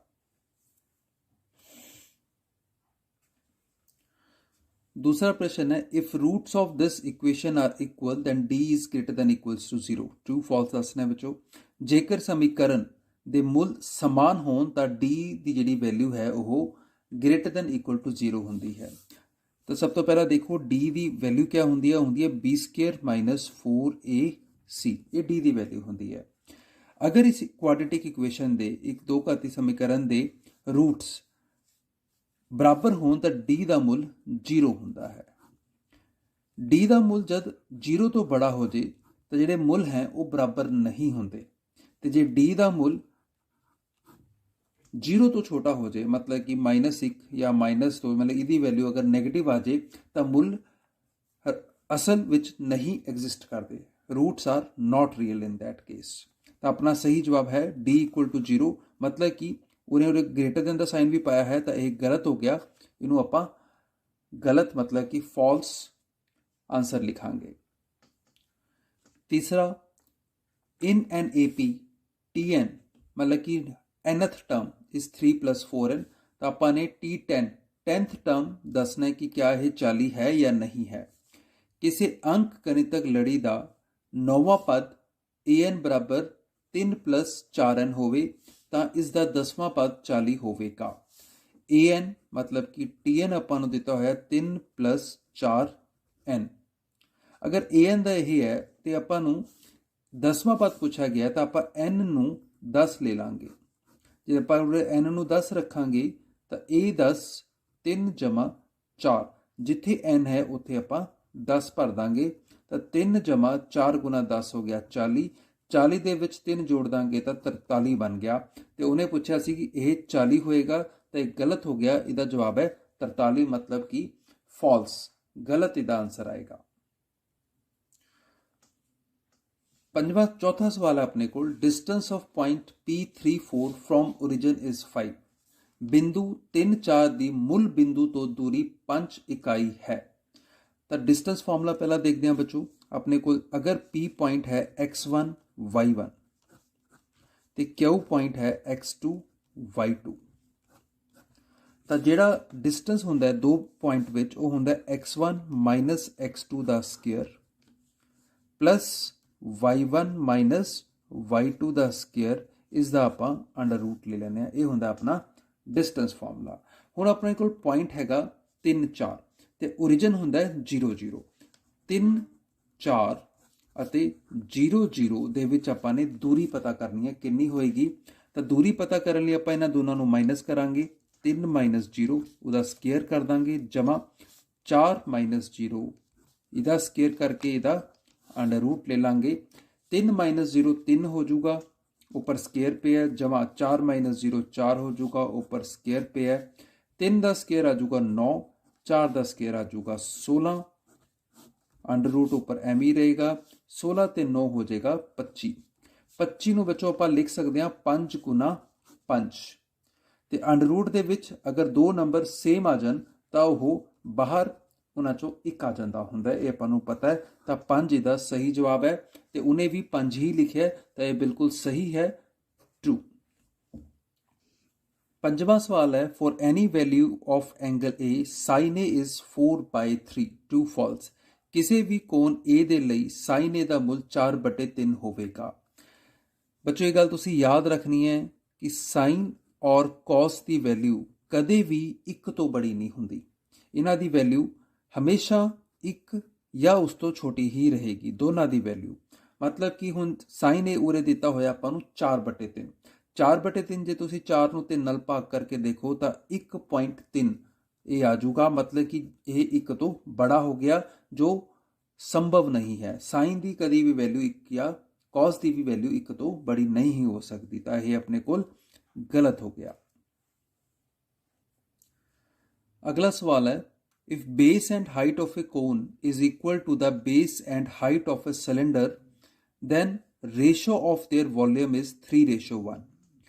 ਜੇਕਰ ਸ਼ੰਕੂ ਦਾ ਆਧਾਰ ਤੇ ਉਚਾਈ ਸਿਲੰਡਰ ਦੇ ਆਧਾਰ ਤੇ ਉਚਾਈ ਦੇ ਬਰਾਬਰ ਹੋਵੇ ਤਾਂ ਉਹਨਾਂ ਦੇ ਘਨਫਲ ਵਿੱਚ ਅਨੁਪਾਤ 3:1 ਹੋਵੇਗਾ। ਸ਼ੰਕੂ ਦਾ ਆਧਾਰ ਤੇ ਉਚਾਈ ਸਿਲੰਡਰ ਦੇ ਆਧਾਰ ਤੇ ਉਚਾਈ ਦੇ ਬਰਾਬਰ, मतलब कि अगर शंकु का आधार सिलेंडर के आधार के बराबर है तो दोनों का रेडियस बराबर हो गया। ये आप शंकु का रेडियस मान लें, ये बराबर आ गया। R1 आप शंकु का ले लिया तो ये R2 ले लें आप, ये बराबर हो गए। उस तो बाद उचाई भी उसने कहा बराबर है, आधार ते उचाई तो सिलेंडर के आधार ते उचाई की हाइट आप H1 ले लें, यदी हाइट आप H2 ले लें, ये भी बराबर है। तो आपने पता की करना है, ratio of their volume. Volume the ratio पता करनी है। वॉल्यूम मतलब कि घनफल। घनफल शंकु का हुंदा 1/3 पाई आर स्केयर एच ते घनफल सिलेंडर का हुंदा पाई आर स्केयर एच। तो दोनों बराबर है। मान लो ये दोनों ही आप आर ते एच के बराबर ले लिए तो मैं 1/3 पाई आर स्केयर एच इन्होंने दोनों को आप भाग कर देंगे। पाई नाल पाई कट जाएगा, आर स्केयर नाल आर स्केयर कट जाएगा, एच नाल एच कट जाएगा, क्योंकि बराबर से कट गए तो अपने को 1/3 मतलब कि 1:3 बच गया। तो दिता की होया 3:1, मतलब कि यह गलत जवाब होया। अगला सवाल है, ਪ੍ਰੋਬੇਬਿਲਿਟੀ ਆਫ ਨॉट ई ਦੇ ਉੱਤੇ ਜਿਹੜੀ ਆ ਲਾਈਨ ਤੁਹਾਨੂੰ ਦਿਖ ਰਹੀ ਹੈ, ਅਗਰ ਇਹ ਲਾਈਨ ਪਈ ਹੋਵੇ ਤਾਂ ਇਹ ਨॉट ई ਹੋ ਜਾਂਦਾ ਹੈ। Shows not E probability then probability of E plus probability of not equal to 0। ਜੇਕਰ probability of E ਨਹੀਂ ਦੀ ਸੰਭਾਵਨਾ ਨੂੰ ਦਰਸਾਉਂਦਾ ਹੈ ਤਾਂ probability of E plus probability of not E 0 ਹੋਵੇਗਾ। ਇਹ ਗਲਤ ਹੈ ਬੱਚੇ। ਕਿਸੇ ਵੀ ਇਵੈਂਟ ਦੀ probability ਹੋਣ ਦੀ ਤੇ ਨਾ ਹੋਣ ਦੀ ਹਮੇਸ਼ਾ 1 ਦੇ ਬਰਾਬਰ ਹੁੰਦੀ ਹੈ। ਇਹ 0 ਦੇ ਬਰਾਬਰ ਨਹੀਂ ਹੁੰਦੀ ਤੇ ਇਹ ਆਪਣਾ ਗਲਤ ਜਵਾਬ ਹੋ ਗਿਆ। 8ਵਾਂ ਤੇ ਇਹ ਆਖਰੀ ਪਾਰਟ ਹੈ ਦੂਜੇ ਕੁਐਸਚਨ ਦਾ ਟਰੂ ਫਾਲਸ ਦਾ। Two tangents can be drawn from an interior point of a circle to a circle. ਚੱਕਰ ਦੇ ਅੰਦਰੂਨੀ ਬਿੰਦੂ ਤੋਂ ਚੱਕਰ ਨੂੰ ਦੋ ਸਪਰਸ਼ ਰੇਖਾਵਾਂ ਖਿੱਚੀਆਂ ਜਾ ਸਕਦੀਆਂ ਹਨ। ਤੁਸੀਂ ਖੁਦ ਸੋਚੋ ਬੱਚੋ, ਆ ਆਪਣੇ ਕੋਲ ਇੱਕ ਚੱਕਰ ਹੈ, ਇਸ ਦੇ ਅੰਦਰ ਇੱਕ ਬਿੰਦੂ ਹੈ, ਇੱਥੋਂ ਦੀ ਆਪਾਂ ਦੋ ਸਪਰਸ਼ ਰੇਖਾਵਾਂ ਦੋ ਟੈਂਜੈਂਟਸ ਕਿਵੇਂ ਖਿੱਚ ਸਕਦੇ ਹਾਂ? ਇਹ ਆਪਾਂ ਨਹੀਂ ਖਿੱਚ ਸਕਦੇ ਤਾਂ ਇਹ ਆਪਣਾ ਗਲਤ ਜਵਾਬ ਹੋ ਗਿਆ। ਚੱਕਰ ਦੇ ਬਾਹਰਲੇ ਬਿੰਦੂ ਤੋਂ ਆਪਾਂ ਦੋ ਸਪਰਸ਼ ਰੇਖਾਵਾਂ ਖਿੱਚ ਸਕਦੇ ਹਾਂ। ਬਾਹਰਲੇ ਬਿੰਦੂ, ਅਗਰ ਉਰੇ ਅੰਦਰਲੇ ਬਿੰਦੂ ਦੀ ਥਾਂ ਤੇ ਬਾਹਰਲਾ ਬਿੰਦੂ ਲਿਖਿਆ ਹੁੰਦਾ, ਇੰਟੀਰੀਅਰ ਦੀ ਥਾਂ ਤੇ ਐਕਸਟੀਰੀਅਰ ਲਿਖਿਆ ਹੁੰਦਾ ਤਾਂ ਇਹ ਸਹੀ ਹੋ ਜਾਂਦਾ, ਪਰ ਕਿਉਂਕਿ ਉਰੇ ਇੰਟੀਰੀਅਰ ਲਿਖਿਆ ਤਾਂ ਇਹ ਗਲਤ ਜਵਾਬ ਹੋ ਗਿਆ। थर्ड क्वेश्चन बच्चों अपना फिल इन दी ब्लैंक्स है, खाली स्थान भरो। ये भी 1 नंबर का है, ये भी बड़ा स्कोरिंग सैक्शन होता है। चलो स्टार्ट करते हैं। पहला क्वेश्चन है when graphs of two linear equations intersect then pair of linear equation is. जदों दो समीकरणों के आलेख, आलेख मतलब ग्राफ आपस विच कट्टन तां समीकरणों का जोड़ा डैश होवेगा। मतलब कि जब दो लाइन आपस ਦੇ ਵਿੱਚ ਕੱਟ ਰਹੀਆਂ ਹੋਣ ਤਾਂ ਇਹ ਕੱਟਵੀਆਂ ਰੇਖਾਵਾਂ ਨੂੰ ਆਪਾਂ ਕੀ ਕਵਾਂਗੇ? ਪਹਿਲਾ ਹੈਗਾ ਆਪਣੇ ਕੋਲ ਕੋਇਨਸੀਡੈਂਟ। ਇਹ ਕੋਇਨਸੀਡੈਂਟ ਨਹੀਂ ਹੁੰਦਾ ਬੱਚੇ। ਕੋਇਨਸੀਡੈਂਟ ਮਤਲਬ ਕਿ ਸੰਪਾਤੀ ਉਹ ਰੇਖਾਵਾਂ ਹੁੰਦੀਆਂ ਹਨ ਜਿਹੜੀਆਂ ਇੱਕ ਦੂਜੇ ਦੇ ਉੱਤੇ ਆ ਜਾਂਦੀਆਂ ਨੇ, ਇਹਨੂੰ ਆਪਾਂ ਕੋਇਨਸੀਡੈਂਟ ਲਾਈਨਸ ਕਹਿੰਦੇ ਹਾਂ। ਕੰਸਿਸਟੈਂਟ, ਕੰਸਿਸਟੈਂਟ ਮਤਲਬ ਸੰਗਤ। ਇਹ ਸੰਗਤ ਆਪਣਾ ਸਹੀ ਹੈ। ਇਹ ਉਹ ਲਾਈਨਸ ਹੁੰਦੀਆਂ ਜਿਨ੍ਹਾਂ ਦਾ ਇੱਕ ਹੱਲ ਹੁੰਦਾ, ਇੱਕ ਜਾਂ ਇੱਕ ਤੋਂ ਵੱਧ ਹੱਲ ਹੁੰਦਾ ਹੈ। ਇਨਕਨਸਿਸਟੈਂਟ, ਅਸੰਗਤ, ਇਹ ਉਹ ਸਿਚੁਏਸ਼ਨ ਹੁੰਦੀ ਹੈ ਜਦੋਂ ਆਪਣੇ ਕੋਲ ਕੋਈ ਹੱਲ ਨਹੀਂ ਹੁੰਦਾ। ਇਹ ਪੈਰਲਲ ਲਾਈਨਸ ਨੂੰ ਮਤਲਬ ਕਿ ਸਮਾਨਾਂਤਰ ਰੇਖਾਵਾਂ ਨੂੰ ਕਿਹਾ ਜਾਂਦਾ ਹੈ, ਕਿਉਂਕਿ ਸਮਾਨਾਂਤਰ ਰੇਖਾਵਾਂ ਕਦੀ ਵੀ ਆਪਸ ਵਿੱਚ ਨਹੀਂ ਮਿਲਦੀਆਂ ਤਾਂ ਇਹਨਾਂ ਦਾ ਕੋਈ ਵੀ ਹੱਲ ਨਹੀਂ ਹੁੰਦਾ, ਤਾਂ ਇਹਨਾਂ ਨੂੰ ਆਪਾਂ ਅਸੰਗਤ ਮਤਲਬ ਕਿ ਇਨਕਨਸਿਸਟੈਂਟ ਕਹਿੰਦੇ ਆ। ਤਾਂ ਆਪਣਾ ਆਨਸਰ ਆਏਗਾ ਕਿ ਕੰਸਿਸਟੈਂਟ, हाँ अपने कोल एक हल है, तब B is the right option. दूजा सवाल है सारे वर्ग डैश हुंदे हन, all squares are dash, congruent, similar, equal, none of this. सरबंगसम, समरूप, बराबर, इन्हां विचों कोई नहीं। सरबंगसम ਉਹ ਹੁੰਦੇ ਨੇ कॉन्ग्रुएंट ਜਿਹੜੇ ਬਿਲਕੁਲ ਹੀ सेम होंदे हन, लंबाई चौड़ाई उचाई हर पासों। जिवें कि आपां कहिए कि अगर मैं दो सर्कल ड्रॉ करा तो उन्हां दे रेडियस मतलब कि अर्ध व्यास बराबर होण तां वो सरबंग सम हो जाणगे। मान लो इहदा 5 सेंटीमीटर है, इहदा भी 5 सेंटीमीटर, अगर रेडियस लेके आपां दो सर्कल बनाइए तो यह सरबंग सम हो जाणगे। सिमिलर, कोई भी दो सर्कल एक छोटा तो एक बड़ा यह सिमिलर होंदे हन।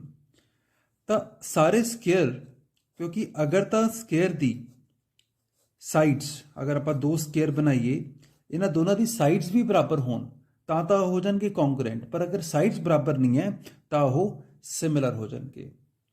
इक्वल, बराबर ये नहीं हो सकता, क्योंकि किसी भी दो डायग्राम्स नूं आपां इक्वल नहीं कहते, या तो आपां सिमिलर कहते हैं या कॉन्ग्रुएंट कहते हैं। नन ऑफ दिस तो है नहीं, क्योंकि अपना नूं सिमिलर अपना आंसर मिल चुका है। तीजा क्वेश्चन है if m is the midpoint of line segment AB, then what will be the ratio of AM and PM?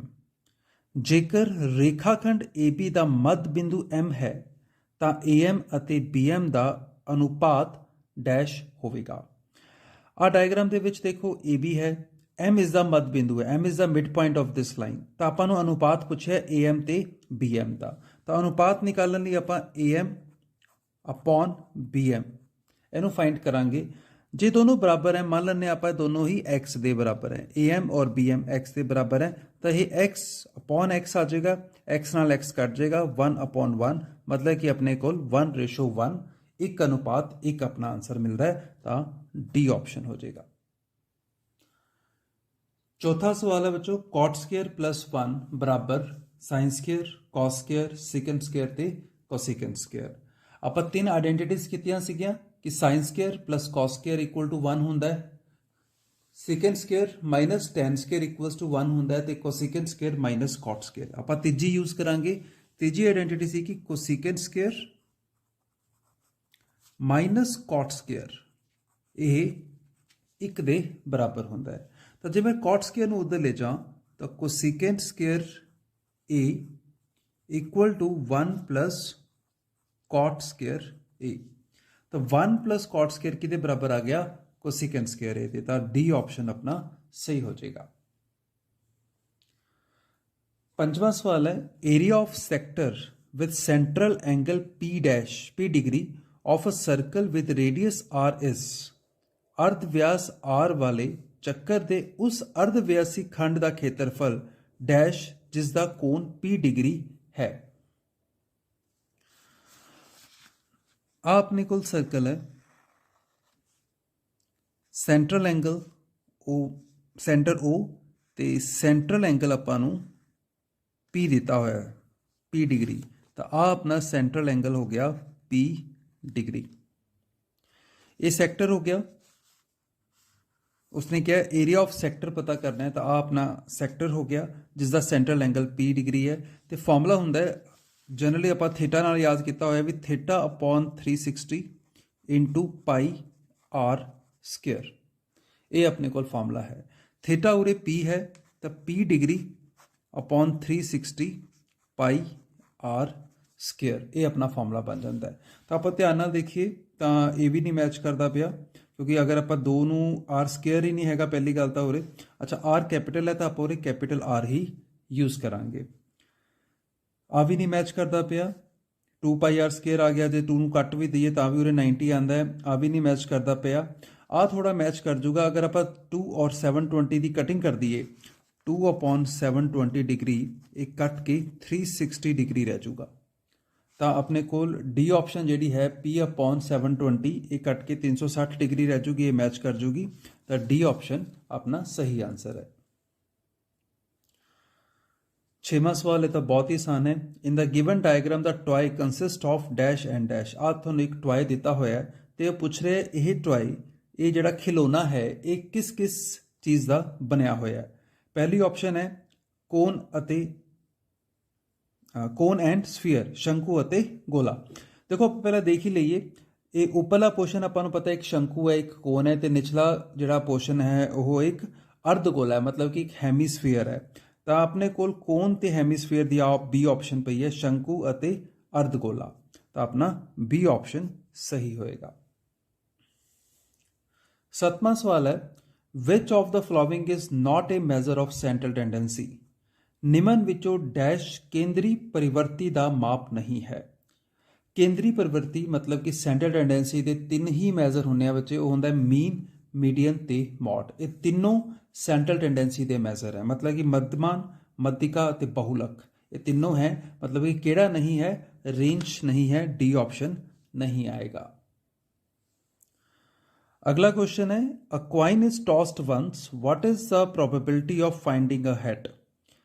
एक सिक्के नूं एक बार उछालिया जाता है, एक चित प्राप्त करने की संभावना डैश होवेगी। प्रोबेबिलिटी का फॉर्मूला हुंदा बच्चे number of favourable outcomes upon number of total. मतलब कि आप अपॉन करना हुंदा है, अपॉन दे विच नीचे जिन्नी पूरी टोटल संभावना है वो नीचे आ जांदियां ते ऊपर जिन्नी लोड़ींदा आपां नूं चाहीदियां हुंदियां। हुण जद आपां एक सिक्का उछालांगे तो हैड अते टेल, हैड एंड टेल ये 2 संभावनावां बनदियां, मतलब कि 2 नीचे आ जाएगा। आपां नूं हैड चाहिए तो हैड इको बार है तो एक ऊपर आ जाएगा, तो 1/2 अपना आंसर होएगा। हाँ जी बच्चों, ये अपने फिल इन द ब्लैंक्स खत्म हो गए। हुण अपने कोल सबजैक्टिव टाइप क्वेश्चन आ गए जिन्होंने आपां नूं लिख के सॉल्व करके दिखाना पेगा। तो उस दे विच पहला क्वेश्चन है अपना, find HCF of 96 and 404 by prime factorization method. अबाज गुणनखंड विधि द्वारा 96 ਅਤੇ 404 ਦਾ HCF पता करो। तो सब तो पहला आप ये फैक्टर बनावांगे। 96 ਤੇ 404 कहा गया आपां नूं, तां 96 ਦੇ फैक्टर प्राइम फैक्टराइजेशन। सब तो पहला 2 तो शुरू करते हैं। 4 दूनी 8, 8 दूनी 16, फिर 2 ते करांगे 2 दूनी 4, 4 दूनी 8, फिर 2 ते करांगे 12 आ जाएगा, फिर दोबारा 2 ते करांगे तो 6 आ जाएगा, फिर दोबारा 2 ते करांगे 3 आ जाएगा। मतलब कि अपने कोल ਇਹ 96 ਦੇ ਪ੍ਰਾਈਮ ਫੈਕਟਰਾਈਜੇਸ਼ਨ ਬਣ ਗਈ। ਉਸ ਤੋਂ ਬਾਅਦ ਉਸਨੇ ਪੁੱਛਿਆ ਸੀ ਆਪਾਂ ਨੇ ਤੋਂ 404 ਦੀ, ਤਾਂ 404 ਦੀ ਵੀ ਐਵੇਂ ਹੀ ਆਪਾਂ ਪ੍ਰਾਈਮ ਫੈਕਟਰਾਈਜੇਸ਼ਨ ਬਣਾ ਲਾਂਗੇ। ਪਹਿਲਾਂ 2 ਤੇ 202, ਜੇ 2 ਤੇ ਭਾਗ ਹੁੰਦਾ ਤਾਂ 2 ਤੇ ਕਰਾਂਗੇ, ਫਿਰ 2 ਤੇ ਕਰਾਂਗੇ ਤਾਂ ਆਪਣੇ ਕੋਲ ਆ ਜਾਊਗਾ 101। ਹੁਣ ਆਪਾਂ ਨੇ ਇਹ ਸੋਚਣਾ ਇਹ ਇਸ ਤੋਂ ਅੱਗੇ ਭਾਗ नहीं होएगा क्योंकि यह एक प्राइम नंबर आ गया अपने कोल। तो अपने कोल फैक्टर बन चुके हैं 96 दे ते 404 दे, ते आप ये फैक्टर लिख लांगे। 96 दे सारे फैक्टर आप लिख लांगे। 2 आया अपने कोल 5 बारी, तो 2 गुना 2 3 बारी, ये हो गया 4 ते 5 बारी लिखन तो बाद गुना 3, तो 101 दे जो फैक्टर बने वो लिख लांगे 2 गुना 2 गुना 101। ये आप फैक्टर लिख ले। तो जब अपने HCF फाइंड करना होंगे highest common number, highest common factor HCF, ठीक है ना। गुणनखंड विधि द्वारा अपने HCF पता करना है। तो HCF पता करने लिए आप की देखते होंगे कि कॉमन क्या है। तुम देखो इन्हों में 2 कॉमन है, तो 2 आ जाएगा उरे, 2 फिर दोबारा कॉमन है गुना 2। उस तो बाद कोई भी नंबर ऐसा नहीं है जो दोनों के विच होवे, तो आप उरी छड़ देंगे इसनों, 2 गुना 2 अपना 4 आंसर आ जाएगा। तो 4 HCF आ गया। अगला सवाल है बच्चों, find the quadratic equation whose sum and product of root is -3 and 2। एक दो घाती बहुपद पता करो जिस दे सिफरा दा जोड़ अते गुणनफल क्रमवार -3 अते 2 हो। तो आप मान लें कि लेट द क्वाड्रेटिक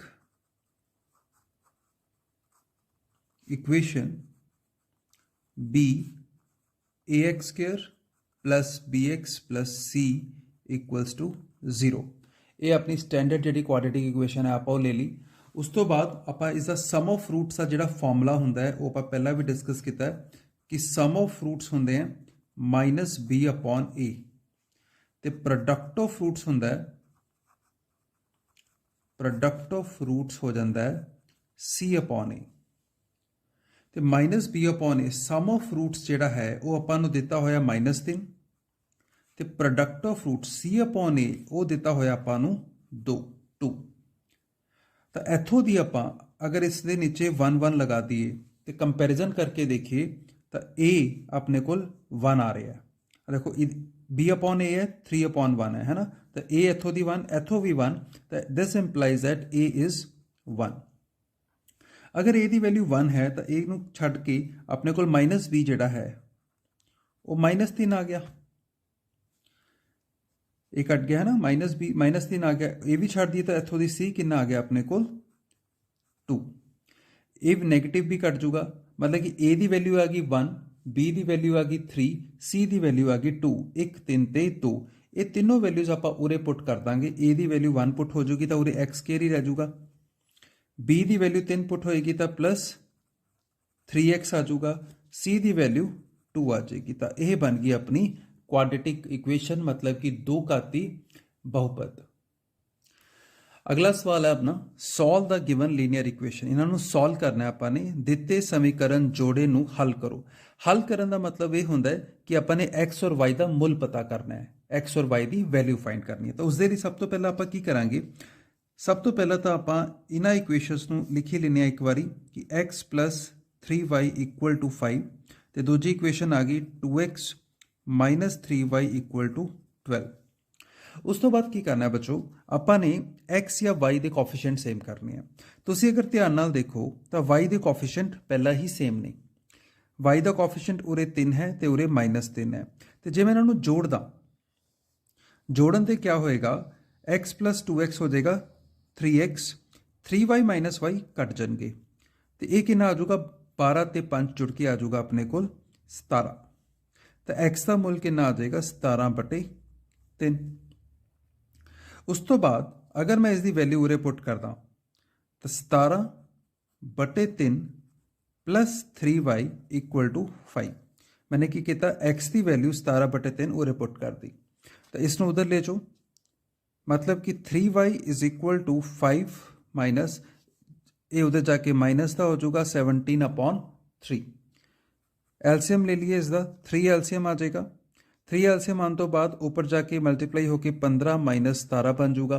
15 माइनस 17 मतलब कि -2/3। तो 3y की वैल्यू आ गई -2/3। तो इसका मतलब y जड़ा हैगा ये 3 भी नीचे आ जाऊगा -2/9 बन जाएगा। x की वैल्यू आई सी 17/3, y की वैल्यू आ गई -2/9। तो अपने को 17/3 -2/9 इज द सोल्यूशन आ गया। 7वां सवाल है, अगर DE BC दे पैलर है तो इस डायग्राम देखो आ DE BC दे पैलर दी हुई है। Find the value of x की वैल्यू पता करनी है। DE BC दे पैलर तो x का अपने मुल पता करना है। तो इस दे विच बच्चे अपन पता है कि अपन ने थेल्स थ्योरम की है, बेसिक प्रोपोर्शनैलिटी थ्योरम जिसनों आप कहने हैं कि अगर DE BC दे पैलर है, if DE is parallel to BC, therefore क्या हो जाता है by Thales theorem AD upon DB is equal to AE upon EC। Thales theorem की प्रॉपर्टी है AD upon DB equal to AE upon EC। AD क्या है 1.5, DB कितना है 3, AE है 1 तो EC है X। पॉइंटा वाली टर्म्स नाल बच्चे ज़्यादातर कन्फ्यूज हो जाते हैं, तो इन्हें सिंपलीफाई करने का तरीका है कि पॉइंट हटा के तो अपन नीचे 0 लगा सकते हैं। तो 15 आ पॉइंट हट जाएगा तो नीचे 0 आ जाएगा। 1/x इसकी कटिंग करिए तो सीधी सीधी 15 दूना 30, ठीक है, ऊपर 1 आ गया तो क्रॉस मल्टीप्लाई करके x की वैल्यू अपने को 2 आ जाएगी। तो ये अपना आंसर है। 8वां सवाल, find the coordinate of the point which divides a line segment joining point this and this internally in 3:1। एक ऐसे बिंदु दे ਆਪਾਂ ਨੇ निर्देशांक पता करने हैं जो 4 -3 ਅਤੇ 8 5 ਨੂੰ ਅੰਦਰੂਨੀ ਤੌਰ ਤੇ 3:1 ਵਿੱਚ ਵੰਡਦਾ ਹੋਵੇ। ਇਸ ਨੂੰ ਡਾਇਗਰਾਮ ਦੇ ਵਿੱਚ ਸਮਝਦੇ ਹਾਂ। ਆ ਆਪਣੇ ਕੋਲ ਮੰਨ ਲਓ ਜਿਹੜਾ ਪਹਿਲਾ ਪੁਆਇੰਟ ਹੈ 4 -3 ਆ ਗਿਆ, ਆ ਦੂਜਾ ਪੁਆਇੰਟ ਹੋ ਗਿਆ 8 5। ਜੇ ਇਹਨਾਂ ਨੂੰ ਨਾਮ ਦਈਏ, ਮੰਨ ਲਓ ਇਹ P ਨਾਮ ਦਿੱਤੇ ਤੇ ਇਸ ਨੂੰ Q ਨਾਮ ਦਿੱਤੇ ਆ, ਤੇ ਆਪਾਂ ਨੇ ਇੱਕ R ਪੁਆਇੰਟ ਇਸ ਤਰ੍ਹਾਂ ਦਾ ਲੱਭਣਾ ਹੈ ਜਿਹੜਾ ਕਿ ਇਸ ਨੂੰ 3:1 3:1 ਦੇ ਵਿੱਚ ਡਿਵਾਈਡ ਕਰਦਾ ਹੋਵੇ। ਤਾਂ ਇਸ ਨੂੰ ਕਰਨ ਦਾ ਤਰੀਕਾ ਕੀ ਸੀਗਾ ਆਪਣਾ ਕਿ ਆਪਾਂ 3 ਨੂੰ ਇੱਧਰਲੇ ਪਾਸੇ ਮਲਟੀਪਲਾਈ ਕਰਦੇ ਹਾਂ ਤੇ 1 ਨੂੰ ਇੱਧਰਲੇ ਪਾਸੇ ਮਲਟੀਪਲਾਈ ਕਰਦੇ ਹਾਂ। ਤਾਂ 3 ਨੂੰ 8 ਨਾਲ ਗੁਣਾ ਕਰਾਂਗੇ, 3 × 8, 3 ਨੂੰ 8 ਨਾਲ ਗੁਣਾ ਕਰਾਂਗੇ ਪਲੱਸ 1 ਨੂੰ 4 ਨਾਲ ਗੁਣਾ ਕਰਾਂਗੇ, 1 × 4 बटे 3 + 1 जो भी अनुपात होंगे उसका जोड़ नीचे आ जाता है। तो उस तो बाद फिर y लिए भी एवं 3 × 5 + 1 × -3 -3 दो साइन आप इकट्ठे नहीं पाते तो ब्रैकेट च पा लें। तो उस तो बाद नीचे फिर दोबारा तो 3 + 1, बस ये अपना आंसर आ गया। इनू आप हम सॉल्व कर लाँगे। 8 × 24 हो गया +4 बटे 4, 5 × 15 -3 बटे 4। तो यह अपने को 24 + 4 हो गया 28, 28 बटे 4, 15 - 3 हो गया 12, 12 बटे 4। जे कटिंग होंगी है तो आप जरूर करनी चाहिए है। ये देखो 4 × 12 ये कट गया तो 7 चौक 28 होंगे, 4 एकम 4 तो 7 चौका 28, 7 4 के पहाड़े तो भी कट जूगा। तो 7,3 ये अपना आंसर आ गया। तो मतलब कि 7,3 निर्देशांक ने R पॉइंट के जोड़े P Q नूं अंदरूनी तौर पर इंटरनली 3:1 के अनुपात में वंड रहे हैं। साइन ए का मुल अगर 3/4 है तो tan ए का मुल पता करो। ये आप पहला भी किया, आप इनू फटाफट कर लाँगे। आप एक डायग्राम बनाने आ, साइन पता है आपको परपेंडिकुलर अपॉन हाइपोटेन्यूज होंदा है। तो ये 3 हो गया तो हाइपोटेन्यूज 4 होगी। ये 90 के सामने वाली साइड हाइपोटेन्यूज होंदी है। तो सब तो पहला काम है आपको बेस पता करना पेगा। बेस नूं अगर मैं x मान ला तो 3 का स्केयर + x का स्केयर बराबर 4 का स्केयर आ जाएगा। ये हो गया 9 + x स्केयर बराबर 16, x स्केयर आ जाएगा 16 - 9, ये आ गया 7। तो x √7 आ गया। तो हुण आपां ने पता करना सी tan A, तो tan A जिहड़ा है उहदी वैल्यू हुंदी है परपेंडिकुलर अपॉन बेस, मतलब कि 3/x, तो x का मूल आप पता कर चुके हैं, यह हैगा √7। ये अपनी tan A की वैल्यू आ गई। Find the area of sector of a circle of radius 4 centimetre in the given diagram. इस डायग्राम के विच आपां ने 4 सेंटीमीटर वाले अर्ध व्यास वाले चक्कर के अर्ध व्यासी खंड का खेत्रफल पता करना है। आ हुंदा बच्चों अपना अर्ध व्यासी खंड, जिन्हों आपां सैक्टर कहने हैं। इसका एरिया ऑफ सैक्टर का फॉर्मूला हुंदा है theta upon 360 pi R square. Theta आपां नूं गिवन है 30 डिग्री अपॉन 360, पाई की वैल्यू आप 22/7 लेके चलते हैं, तो आर आपां नूं गिवन है 4, तो 4 स्क्वेयर है तो 4 × 4 दो बारी आ जाएगा। जे आप कटिंग करिए तो 0 ਨਾਲ 0 कट गई, इनू कटिए तो अपने कोल 12 आ जाएगा। 4 भी 12 ਨਾਲ कट के 3 रह जाएगा। उस तो बाद अपने कोल होर पॉसीबल कटिंग नहीं हो रही इस दे विच, तो आप बाकी बची हुई टर्म्स ਨੂੰ मल्टीप्लाई कर देंगे। 4 दूनी 8, 4 दूनी 8, ऊपर 88 आ गया, नीचे आ गया 7 3 21। तो वैसे तो अपना अगर आप देखिए तो यही आंसर तुम उरे भी छड़ सकते हो, या फिर तुम इसनों पॉइंट्स के विच डिवाइड करके छड़ सकते हो। अगला क्वेश्चन है, a child has a dice with faces A B C D E A। एक डाइस है बच्चे को, ਉਹਦੇ ਕੋਲ 6 फेस होने हैं डाइस के उत्ते, तो 6 फेस के उत्ते A B C D E ਤੇ A एक बारी दोबारा लिखा होया है। ਉਹ डाइस ਨੂੰ उछालदा है बच्चा वैन इट इज़ टॉस्ड। तो आपने प्रोबेबिलिटी पता करनी है, what is the probability of getting a दे आने की प्रोबेबिलिटी है तो डी दे आने की प्रोबेबिलिटी है। तो बच्चों थोनों पता है कि प्रोबेबिलिटी का फार्मूला होंदा है number of favourable outcomes upon number of total outcomes. जब आप ए की प्रोबेबिलिटी कढ़नी है तो ए की प्रोबेबिलिटी के लिए अपने को फेवर दे विच हैगे 2 आउटकम्स, तो टोटल है ये 6। तो प्रोबेबिलिटी ऑफ ए जी है वो हो जाएगी 2/6, 2/6, जो कि कट के 1/3 आ जाएगी। 2 क्यों आया मैं एक बार दोबारा दसदा, क्योंकि ए 2 बारी है, तो टोटल 6 है तो नीचे 6 आ गया। तो प्रोबेबिलिटी ऑफ ए आ गई 1/3। उस तो बाद प्रोबेबिलिटी ऑफ डी निकालने को कहा गया, तो डी की प्रोबेबिलिटी कितनी हो जाएगी, डी एक ही बार आ रहा है, तो टोटल आउटकम है 6, तो 1/6 आ गया। प्रोबेबिलिटी जिन्हों आप पंजाबी दे विच संभावना भी कहते हैं। तो ए दे प्राप्त होने की संभावना होगी 1/3, डी दे प्राप्त होने की संभावना होगी 1/6।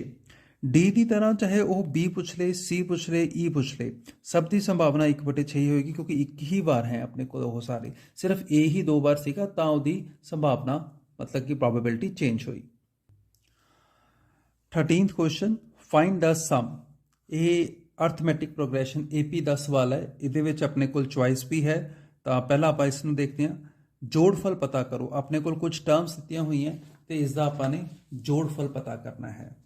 तो सम पता करने का अपने को जो बच्चे फॉर्मूला है वो होंदा है n/2 2a plus n-1 into D. एक फार्मूला ये होंदा है, तो दूजा फार्मूला होंदा है n/2 a plus l। L अपने को लास्ट टर्म है, ए अपने को फर्स्ट टर्म है, एन अपने को टोटल नंबर ऑफ टर्म्स है। उरे भी N total number of terms है, ए फर्स्ट टर्म ही है, एन फिर टोटल नंबर ऑफ टर्म्स है, डी अपने को कॉमन डिफरेंस है। तो दोनों ही फार्मूले नूं लगाने के लिए आपां नूं टोटल नंबर ऑफ टर्म्स मतलब कि एन का पता होना जरूरी है, जो आपां नूं उरे नहीं दिता होया। आपां नूं उरे पहली टर्म पता है, लास्ट टर्म पता है, पर आपां नूं एन नहीं पता। जे एन पता लग जाए तो आप ये फार्मूला लगा सकते हैं। तो सब तो पहले आप एन पता करते हैं। अपने को ए हैगा अपने को 34, डी की वैल्यू निकालने के लिए आप दूजी टर्म के विचों पहली टर्म माइनस करते हैं, तो यह 32 जो 34 माइनस होएगा तो -2 आएगा। जनरली बच्चे उरी गलती करते हैं, 2 लिख देने हैं। तो ध्यान नाल देखना है कि फर्क जोड़ा है 2 का है या -2 का है। उस तो बाद लास्ट टर्म हैगी अपने को 10। लास्ट टर्म के लिए जो फॉर्मूला है वह है a प्लस n-1 d बराबर 10। ए की वैल्यू है 34 प्लस n आपां नूं पता नहीं, डी की वैल्यू है -2 = 10। 34 नूं उधर ले जाने, इनू तुसी n माइनस 1 इंटू माइनस 2 ਨੂੰ ਉਰੀ ਰੱਖੋ 10 ਮਾਈਨਸ 34 ਮਾਈਨਸ 2 ਨੂੰ ਨੀਚੇ ਲਿਆਓ ਤੇ ਇਹਨੂੰ ਵੀ ਮਾਈਨਸ ਕਰ ਲਓ 10 ਮਾਈਨਸ 34 ਆਪਣੇ ਕੋਲ ਹੋ ਗਿਆ ਮਾਈਨਸ 24 अपॉन माइनस 2 माइनस 24/2 ये कट के माइनस ना माइनस कट गया ये भी कट गया 12 आ गया तो एन की जी वैल्यू है एक उधर चला जाएगा 12 + 1 13 आ गई तो 13 वैल्यू आ गई एन की तो आप एस एन का फॉर्मूला लगा सकते हैं 13/2 ए प्लस आ वाला फॉर्मूला लगा रहा है ए कितना अपने को 34 तो एल कितना 10 तो 13/2 34 + 10 हो गया 44 44 ਨੂੰ 22 ਨਾਲ कर देंगे 2 ਤੇ 22 ਨੂੰ ਆਪਾਂ ਨੇ 13 ਨਾਲ ਗੁਣਾ ਕਰਨਾ ਹੈ ਤੇ ਇਹ ਗੁਣਾ ਕਰਕੇ ਆ ਜਾਊਗਾ ਆਪਣੇ ਕੋਲ 13 × 26 6 26 27 28 286 ਤਾਂ ਇਹ ਆਪਣਾ ਆਨਸਰ ਆ ਗਿਆ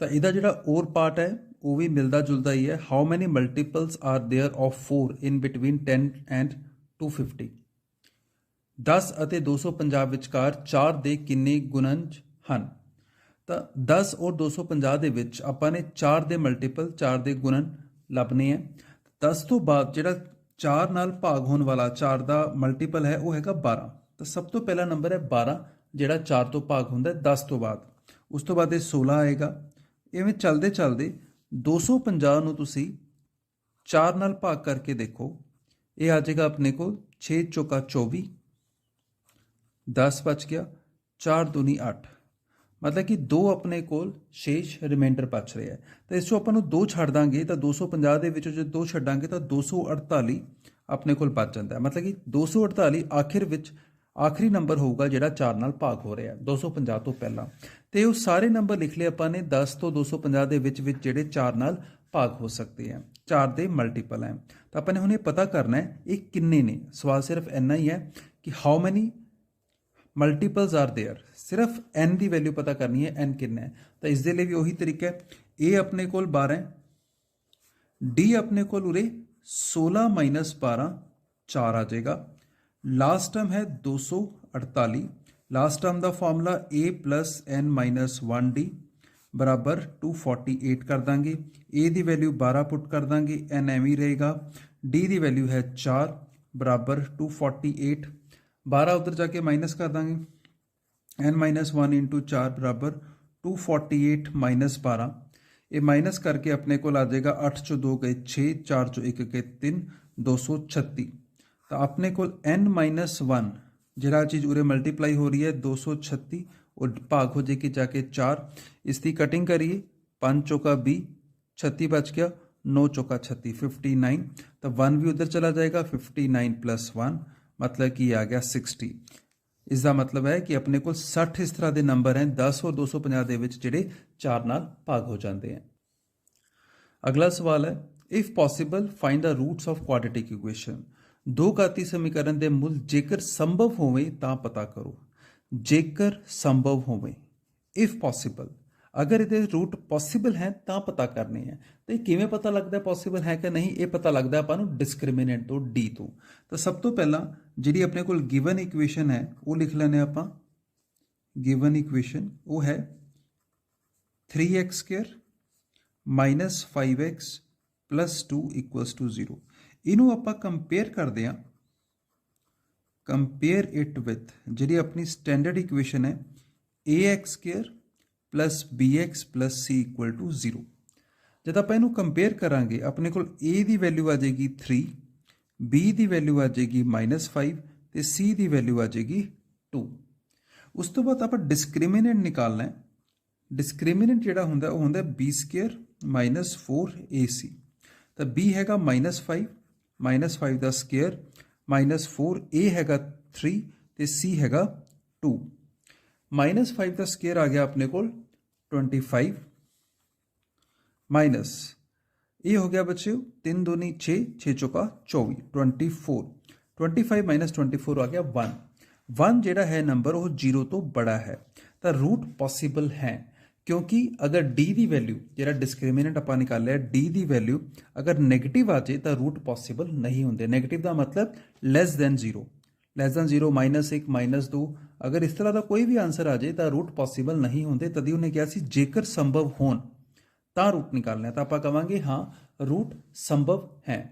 तो रूट संभव है तो रूट निकालने का फॉर्मूला की है, x equal to minus B plus minus under root B square minus 4ac upon 2a आ फॉर्मूला है बराबर माइनस बी का मुल कितना सीगा अपने को -5, तो आप -5 लिख देंगे plus minus under root B square minus 4ac है। ये पूरी वैल्यू आप पहले ही निकाल चुके हैं, 1 आई है तो उरे 1 ही आ जाएगा अपॉन 2a, ए की वैल्यू है 3, माइनस माइनस प्लस हो जाएगा तो 5 आ जाएगा प्लस माइनस एक का अंडर रूट एक ही होएगा अपॉन 2 × 3 हो गया 6। तो इसनों बच्चों आप दो बार लिख लांगे, एक बार प्लस नाल 5 + 1 अपॉन 6, एक बार माइनस नाल 5 - 1 अपॉन 6। तो एक ही आ जाएगा 6 अपॉन 6 ते 4 अपॉन 6। 6 ना 6 कट के एक आ गया, एक कट के 2/3, तो अपने को ये आंसर आ गए 1 ते 2/3। इसका जो दूजा पार्ट है find the roots of this equation, इसके रूट्स पता करने उसका भी आही तरीका है बच्चों, बिल्कुल इसी तरीके नाल आप कर सकते हैं। सिर्फ मैं इन्हू थोड़ा जिहा तुहानूं सॉल्व करके दे देना, ये क्योंकि x + 1/x है, इसका एलसीएम x आ जाऊगा, उरे x² + 1 = 3 आ जाएगा, 3 नूं उधर ले जाएंगे तो यह अपने को x² + 1 = 3x आ गया, मीनस अपने को ये बन जाऊगा x² - 3x + 1 = 0। इस इक्वेशन ਨੂੰ ਤੁਸੀਂ सॉल्व करके इसी तरीके नाल ABC निकाल के फॉर्मूला लगा के कर सकते हो।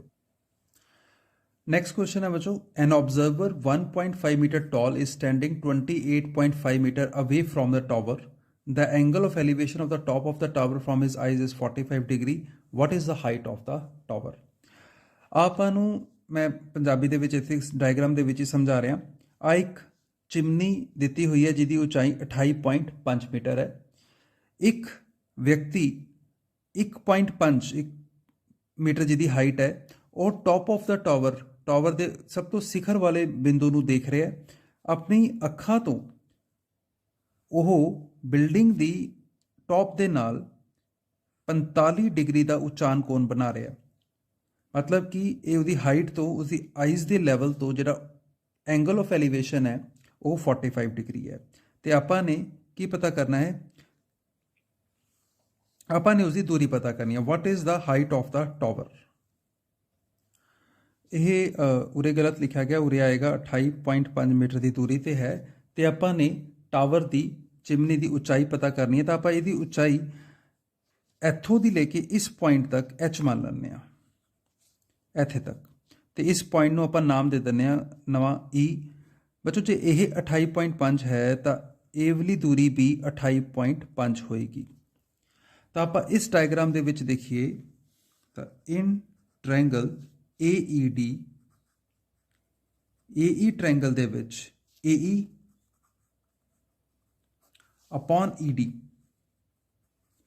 AE हो गया अपने को परपेंडिकुलर, तो लंब, DE हो गया बेस मतलब कि आधार, लंब बटे आधार का फॉर्मूला होंदा tan, जिन्ना की कोण दिता होया 45 डिग्री। AE नूं आपां H मान के चल रहे हैं, ED की वैल्यू आपां नूं पता है ये 28.5 है, तो tan 45 की वैल्यू होंदी है 1, 28.5 नूं आपां उधरले पासे ले जाएंगे, एक नाल मल्टीप्लाई होके ये 28.5 आ जाऊगा, तो मतलब कि H आ गया 28.5। तो हाइट ऑफ टावर जिहड़ी है वो है अपने को AB टोटल, जो कि AE प्लस EB नूं जोड़ के भी बन जूगी AE प्लस EB। AE की वैल्यू आप H लेके चले हैं, तो EB जिहड़ा है वो इहदे बराबर होएगा DC दे जो 1.5 है। तो H का मुल जिहड़ा हैगा आप निकाल चुके हैं 28.5 है, उस दे विच आप 1.5 जोड़ देंगे तो ये अपने को टोटल 30 मीटर आ चुका, तो ये अपना आंसर है। 15वां सवाल कंस्ट्रक्शन चैप्टर रचनावां दे विचों है कि draw a circle of radius 6 centimetre, draw a pair of tangent on a circle 10 centimetre far from the centre of the circle. 6 centimetre अर्ध व्यास वाला एक चक्कर खिंचो, मतलब कि आपने की करना है 6 सेंटीमीटर अर्ध व्यास वाला एक चक्कर खिंचना है, मतलब कि रेडियस 6 सेंटीमीटर है, केंद्र तो 10 सेंटीमीटर दूरी आ केंद्र है, इथों दी 10 सेंटीमीटर दूरी आ होगी, मान लो आ 10 सेंटीमीटर दूरी है केंद्र तो 10 सेंटीमीटर। स्थित बिंदु ए बिंदु हो गया, तो ਚੱਕਰ ਤੇ ਸਪਰਸ਼ ਰੇਖਾਵਾਂ ਤੇ ਜੋੜੇ ਦੀ ਰਚਨਾ ਕਰੋ। ਆਪਾਂ ਇੱਥੋਂ ਦੀ ਟੈਂਜੈਂਟਸ ਬਣਾਣੇ ਆ, ਇਹ ਮੈਂ ਸਿਰਫ ਤੁਹਾਨੂੰ ਦੱਸ ਰਿਹਾ ਕਿ ਕਰਨਾ ਕੀ ਹੈ।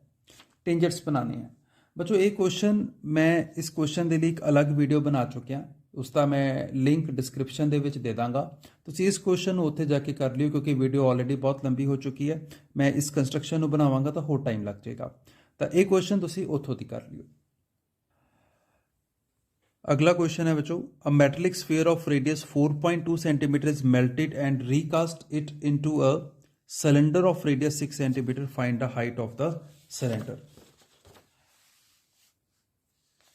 अर्ध व्यास 4.2 सेंटीमीटर वाले धातु के एक गोले नूं पिघला के अर्ध व्यास 6 सेंटीमीटर वाले एक बेलन के रूप में ढालिया जाता है। बेलन की उचाई पता करो। आपां नूं एक स्फीयर दिता होया है, एक गोला दिता होया है, स्फीयर जिसका कि रेडियस 4.2 सेंटीमीटर है। इनू पिंगला के एक सिलेंडर बनाया गया, एक सिलेंडर बनाया गया जिसका रेडियस 6 सेंटीमीटर है। इसका रेडियस 6 सेंटीमीटर है, तो अपन ने इसकी उचाई पता करनी है, इसकी उचाई कितनी होएगी। तो ऐसे क्वेश्चन दे विच दोनों का आपां वॉल्यूम निकाल के उन्होंने इक्वल कर दिंदे आ। स्फीयर का वॉल्यूम होंदा बच्चों 4/3 पाई आर क्यूब, सिलेंडर का होंदा पाई आर स्क्वेयर एच। ये दोनों बराबर होने चाहिए हैं। उरे आर है 6 पाई, तो आप आर की वैल्यू उरे 6 रख देंगे, तो 4/3 पाई। उरे आर है 4.2, तो उरे 4.2 लिखा जाएगा। पाई दे नाल आपां पाई कट दांगे। उस तो बाद 6 का स्केयर हो गया 36H, 4/3 यह 42/10 हो गया। इनू आपां 3 बार लिख लैंदे आ।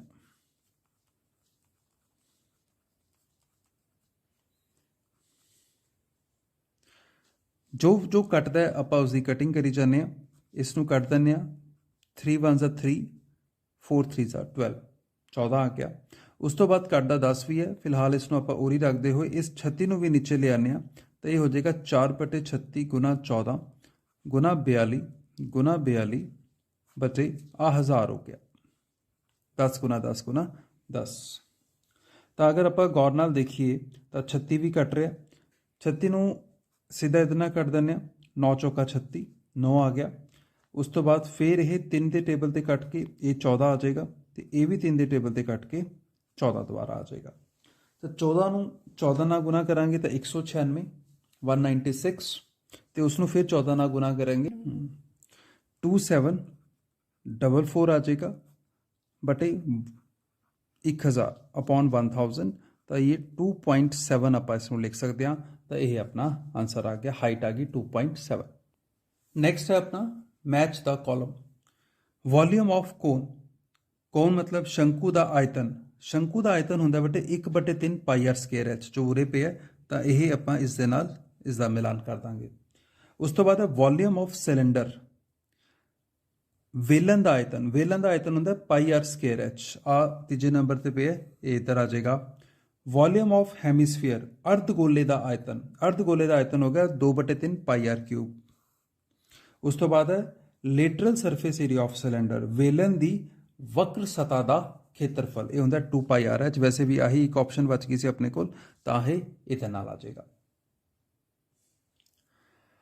इस दे नाल अपना नैक्सट पार्ट खत्म हो गया बच्चे। ये लॉन्ग क्वेश्चन आ गए, तो ये थ्योरम है अपनी। Prove that the square of hypotenuse of a right angle triangle is equal to the sum of the square of other two side. सिद्ध करो कि एक समकोण त्रिभुज विच करण का वर्ग बाकी दो भुजावां दे वर्गां दे जोड़ के बराबर होंदा है। मन लगता है थोड़ा स्टेटमेंट पढ़ के पता लग गया होना कि यह एक पाइथागोरस थ्योरम की गल हो रही है, तो इसका प्रूफ पूछा गया। थ्योरमा अपनी सारिया पाइथागोरस थ्योरम है, थेल्स थ्योरम है, area related to the circle मतलब कि प्रपोर्शनल होंगी है साइड के स्केयर से। तो एक आ जी अगली दी हुई है कि prove that the tangent drawn from the outer point of a circle are equal in length. ਸਿੱਧ ਕਰੋ ਕਿ ਬਾਹਰੀ ਬਿੰਦੂ ਤੋਂ ਚੱਕਰ ਤੇ ਖਿੱਚੀਆਂ ਗਈਆਂ ਸਪਰਸ਼ ਰੇਖਾਵਾਂ ਦੀਆਂ ਲੰਬਾਈਆਂ ਬਰਾਬਰ ਹੁੰਦੀਆਂ ਹਨ। ਬੱਚੋ ਕਿਉਂਕਿ ਵੀਡੀਓ ਬਹੁਤ ਲੰਬੀ ਹੋ ਚੁੱਕੀ ਹੈ ਤੇ ਮੈਂ ਪਹਿਲਾਂ ਹੀ ਥਿਓਰਮਾਂ ਦੇ ਉੱਤੇ ਅਲੱਗ ਵੀਡੀਓ ਬਣਾ ਚੁੱਕਿਆ, ਉਸ ਦਾ ਮੈਂ ਲਿੰਕ ਡਿਸਕ੍ਰਿਪਸ਼ਨ 'ਚ ਪਾ ਦਾਂਗਾ ਤੇ ਤੁਸੀਂ ਆਹ ਦੋਨੋਂ ਥਿਓਰਮਾਂ ਉੱਥੋਂ ਦੀ ਕਰ ਲੈਣਾ। ਮੈਂ ਬਾਕੀ 2 ਥਿਓਰਮਾਂ ਦਾ ਵੀ ਲਿੰਕ ਪਾ ਦਾਂਗਾ ਕਿਉਂਕਿ 4 ਥਿਓਰਮਾਂ ਦੇ ਵਿੱਚੋਂ ਕੋਈ ਨਾ ਕੋਈ ਥਿਓਰਮ ਪੁੱਛ ਲਿੱਤੀ ਜਾਂਦੀ ਹੈ, ਤਾਂ ਇਸ ਕਰਕੇ ਸਾਰੀ ਥਿਓਰਮਾਂ ਦਾ ਲਿੰਕ ਤੁਹਾਨੂੰ ਗਰੁੱਪ 'ਚ ਡਿਸਕ੍ਰਿਪਸ਼ਨ 'ਚ ਮਿਲ ਜਾਏਗਾ ਤੇ ਤੁਸੀਂ ਉੱਥੋਂ ਦੇਖ ਲੈਣਾ। ਅਗਲਾ ਕੁਐਸਚਨ ਆਪਣਾ ਸਟੈਟਿਸਟਿਕ ਚੈਪਟਰ ਦੇ ਵਿੱਚੋਂ ਹੈ। ਇਸ ਦੇ ਵਿੱਚ ਉਸਨੇ ਮੀਡੀਅਨ ਪੁੱਛਿਆ ਹੋਇਆ ਹੈ ਕਿ ਮੀਡੀਅਨ ਪਤਾ ਕਰਨਾ ਹੈ। ਬੱਚੇ ਜਿਵੇਂ ਮੈਂ ਤੁਹਾਨੂੰ ਦੱਸਿਆ ਕਿ ਥਿਓਰਮ ਦੇ ਲਈ ਤੇ ਇਸ ਦੇ ਲਈ ਵੀ ਇੱਕ ਅਲੱਗ ਵੀਡੀਓ ਬਣੀ ਹੋਈ ਹੈ। ਉਸ ਦੇ ਵਿੱਚ ਸਾਰਾ ਮੀਨ ਮੀਡੀਅਨ ਮੋਡ ਨੂੰ ਕਿਵੇਂ ਨਿਕਾਲਣਾ ਹੈ ਚੰਗੀ ਤਰ੍ਹਾਂ ਸਮਝਾਇਆ ਹੋਇਆ ਹੈ, ਕਿਉਂਕਿ ਪੇਪਰ ਦੇ ਵਿੱਚ ਜ਼ਰੂਰੀ ਨਹੀਂ ਹੈ ਮੀਡੀਅਨ ਆਏ, ਮੀਨ ਵੀ ਆ ਸਕਦਾ ਤੇ ਮੋਡ ਵੀ ਆ ਸਕਦਾ ਹੈ। ਜੇ ਤੁਸੀਂ ਅਗਲਾ ਕੁਐਸਚਨ ਦੇਖੋ ਤਾਂ ਅਗਲਾ ਕੁਐਸਚਨ ਵੀ ਇਹਦੇ ਵਿੱਚ ਚੁਆਇਸ ਦੇ ਵਿੱਚ ਹੈਗਾ ਤੇ ਇਸ ਦੇ ਵਿੱਚ ਮੱਧਮਾਨ ਆਪਾਂ ਨੇ ਪਤਾ ਕਰਨਾ ਹੈ। ਤੇ ਇਹਨਾਂ ਦੋਨਾਂ ਦੇ ਲਈ ਇਹਨਾਂ ਥਿਓਰਮਾਂ ਤੇ ਸਟੈਟਿਸਟਿਕ ਦੇ ਲਈ ਸਪੈਸ਼ਲ ਮੈंने ਇੱਕ ਅਲੱਗ ਵੀਡੀਓ ਬਣਾਈ ਹੈ, ਕਿਉਂਕਿ ਹਰ ਸਾਲ ਇਹਨਾਂ ਵਿੱਚੋਂ ਹੀ ਲੌਂਗ ਕੁਐਸਚਨ ਆਉਣਾ। ਜੇ ਤੁਸੀਂ ਬਲੂਪ੍ਰਿੰਟ ਦੇਖਿਆ ਹੋਵੇ ਤਾਂ ਇਹਨਾਂ ਚੈਪਟਰ ਦੇ ਵਿੱਚੋਂ ਹੀ ਲੌਂਗ ਕੁਐਸਚਨ ਦੀ ਡਿਮਾਂਡ ਹੈ ਆਪਣੀ, ਤਾਂ ਇਸ ਕਰਕੇ ਇਹ ਕੁਐਸਚਨਸ ਦੇ ਲਈ ਮੈਂ ਵੀਡੀਓ ਸੈਪਰੇਟ ਬਣਾਈ ਹੈ। ਬਾਕੀ ਆਪਣਾ ਇਹ ਸਾਰਾ ਪੇਪਰ ਸੋਲਵ ਹੋ ਗਿਆ ਹੈ। ਉਮੀਦ ਕਰਦਾ ਕਿ ਤੁਹਾਨੂੰ ਚੰਗੀ ਤਰ੍ਹਾਂ ਸਮਝ ਆ ਗਿਆ ਹੈ। ਇਸ ਨੂੰ ਚੰਗੀ ਤਰ੍ਹਾਂ ਤਿਆਰ ਕਰ ਲਓ। ਪੇਪਰ ਜਿਹੜਾ ਆਪਣਾ ਫਾਈਨਲ ਆਏਗਾ ਉਹ ਇਸੇ ਤਰੀਕੇ ਦਾ ਪੇਪਰ ਆਏਗਾ। ਇਸੇ ਲਈ ਇਹ ਸੈਂਪਲ ਪੇਪਰ ਕੱਢਿਆ ਜਾਂਦਾ ਹੈ ਕਿ ਬੱਚਿਆਂ ਨੂੰ ਇੱਕ ਆਈਡੀਆ ਹੋ ਜੇ ਕਿ ਪੇਪਰ ਕਿਸ ਤਰ੍ਹਾਂ ਦਾ ਆਉਂਦਾ ਹੈਗਾ। ਇਸ ਦੀ ਚੰਗੀ ਤਰ੍ਹਾਂ ਤਿਆਰੀ ਕਰੋ ਤਾਂ ਕਿ ਤੁਸੀਂ ਆਪਣੇ ਬੋਰਡ ਦੇ ਪੇਪਰ ਵਿੱਚੋਂ ਚੰਗੇ ਨੰਬਰ ਲੈ ਸਕੋ। Thank you.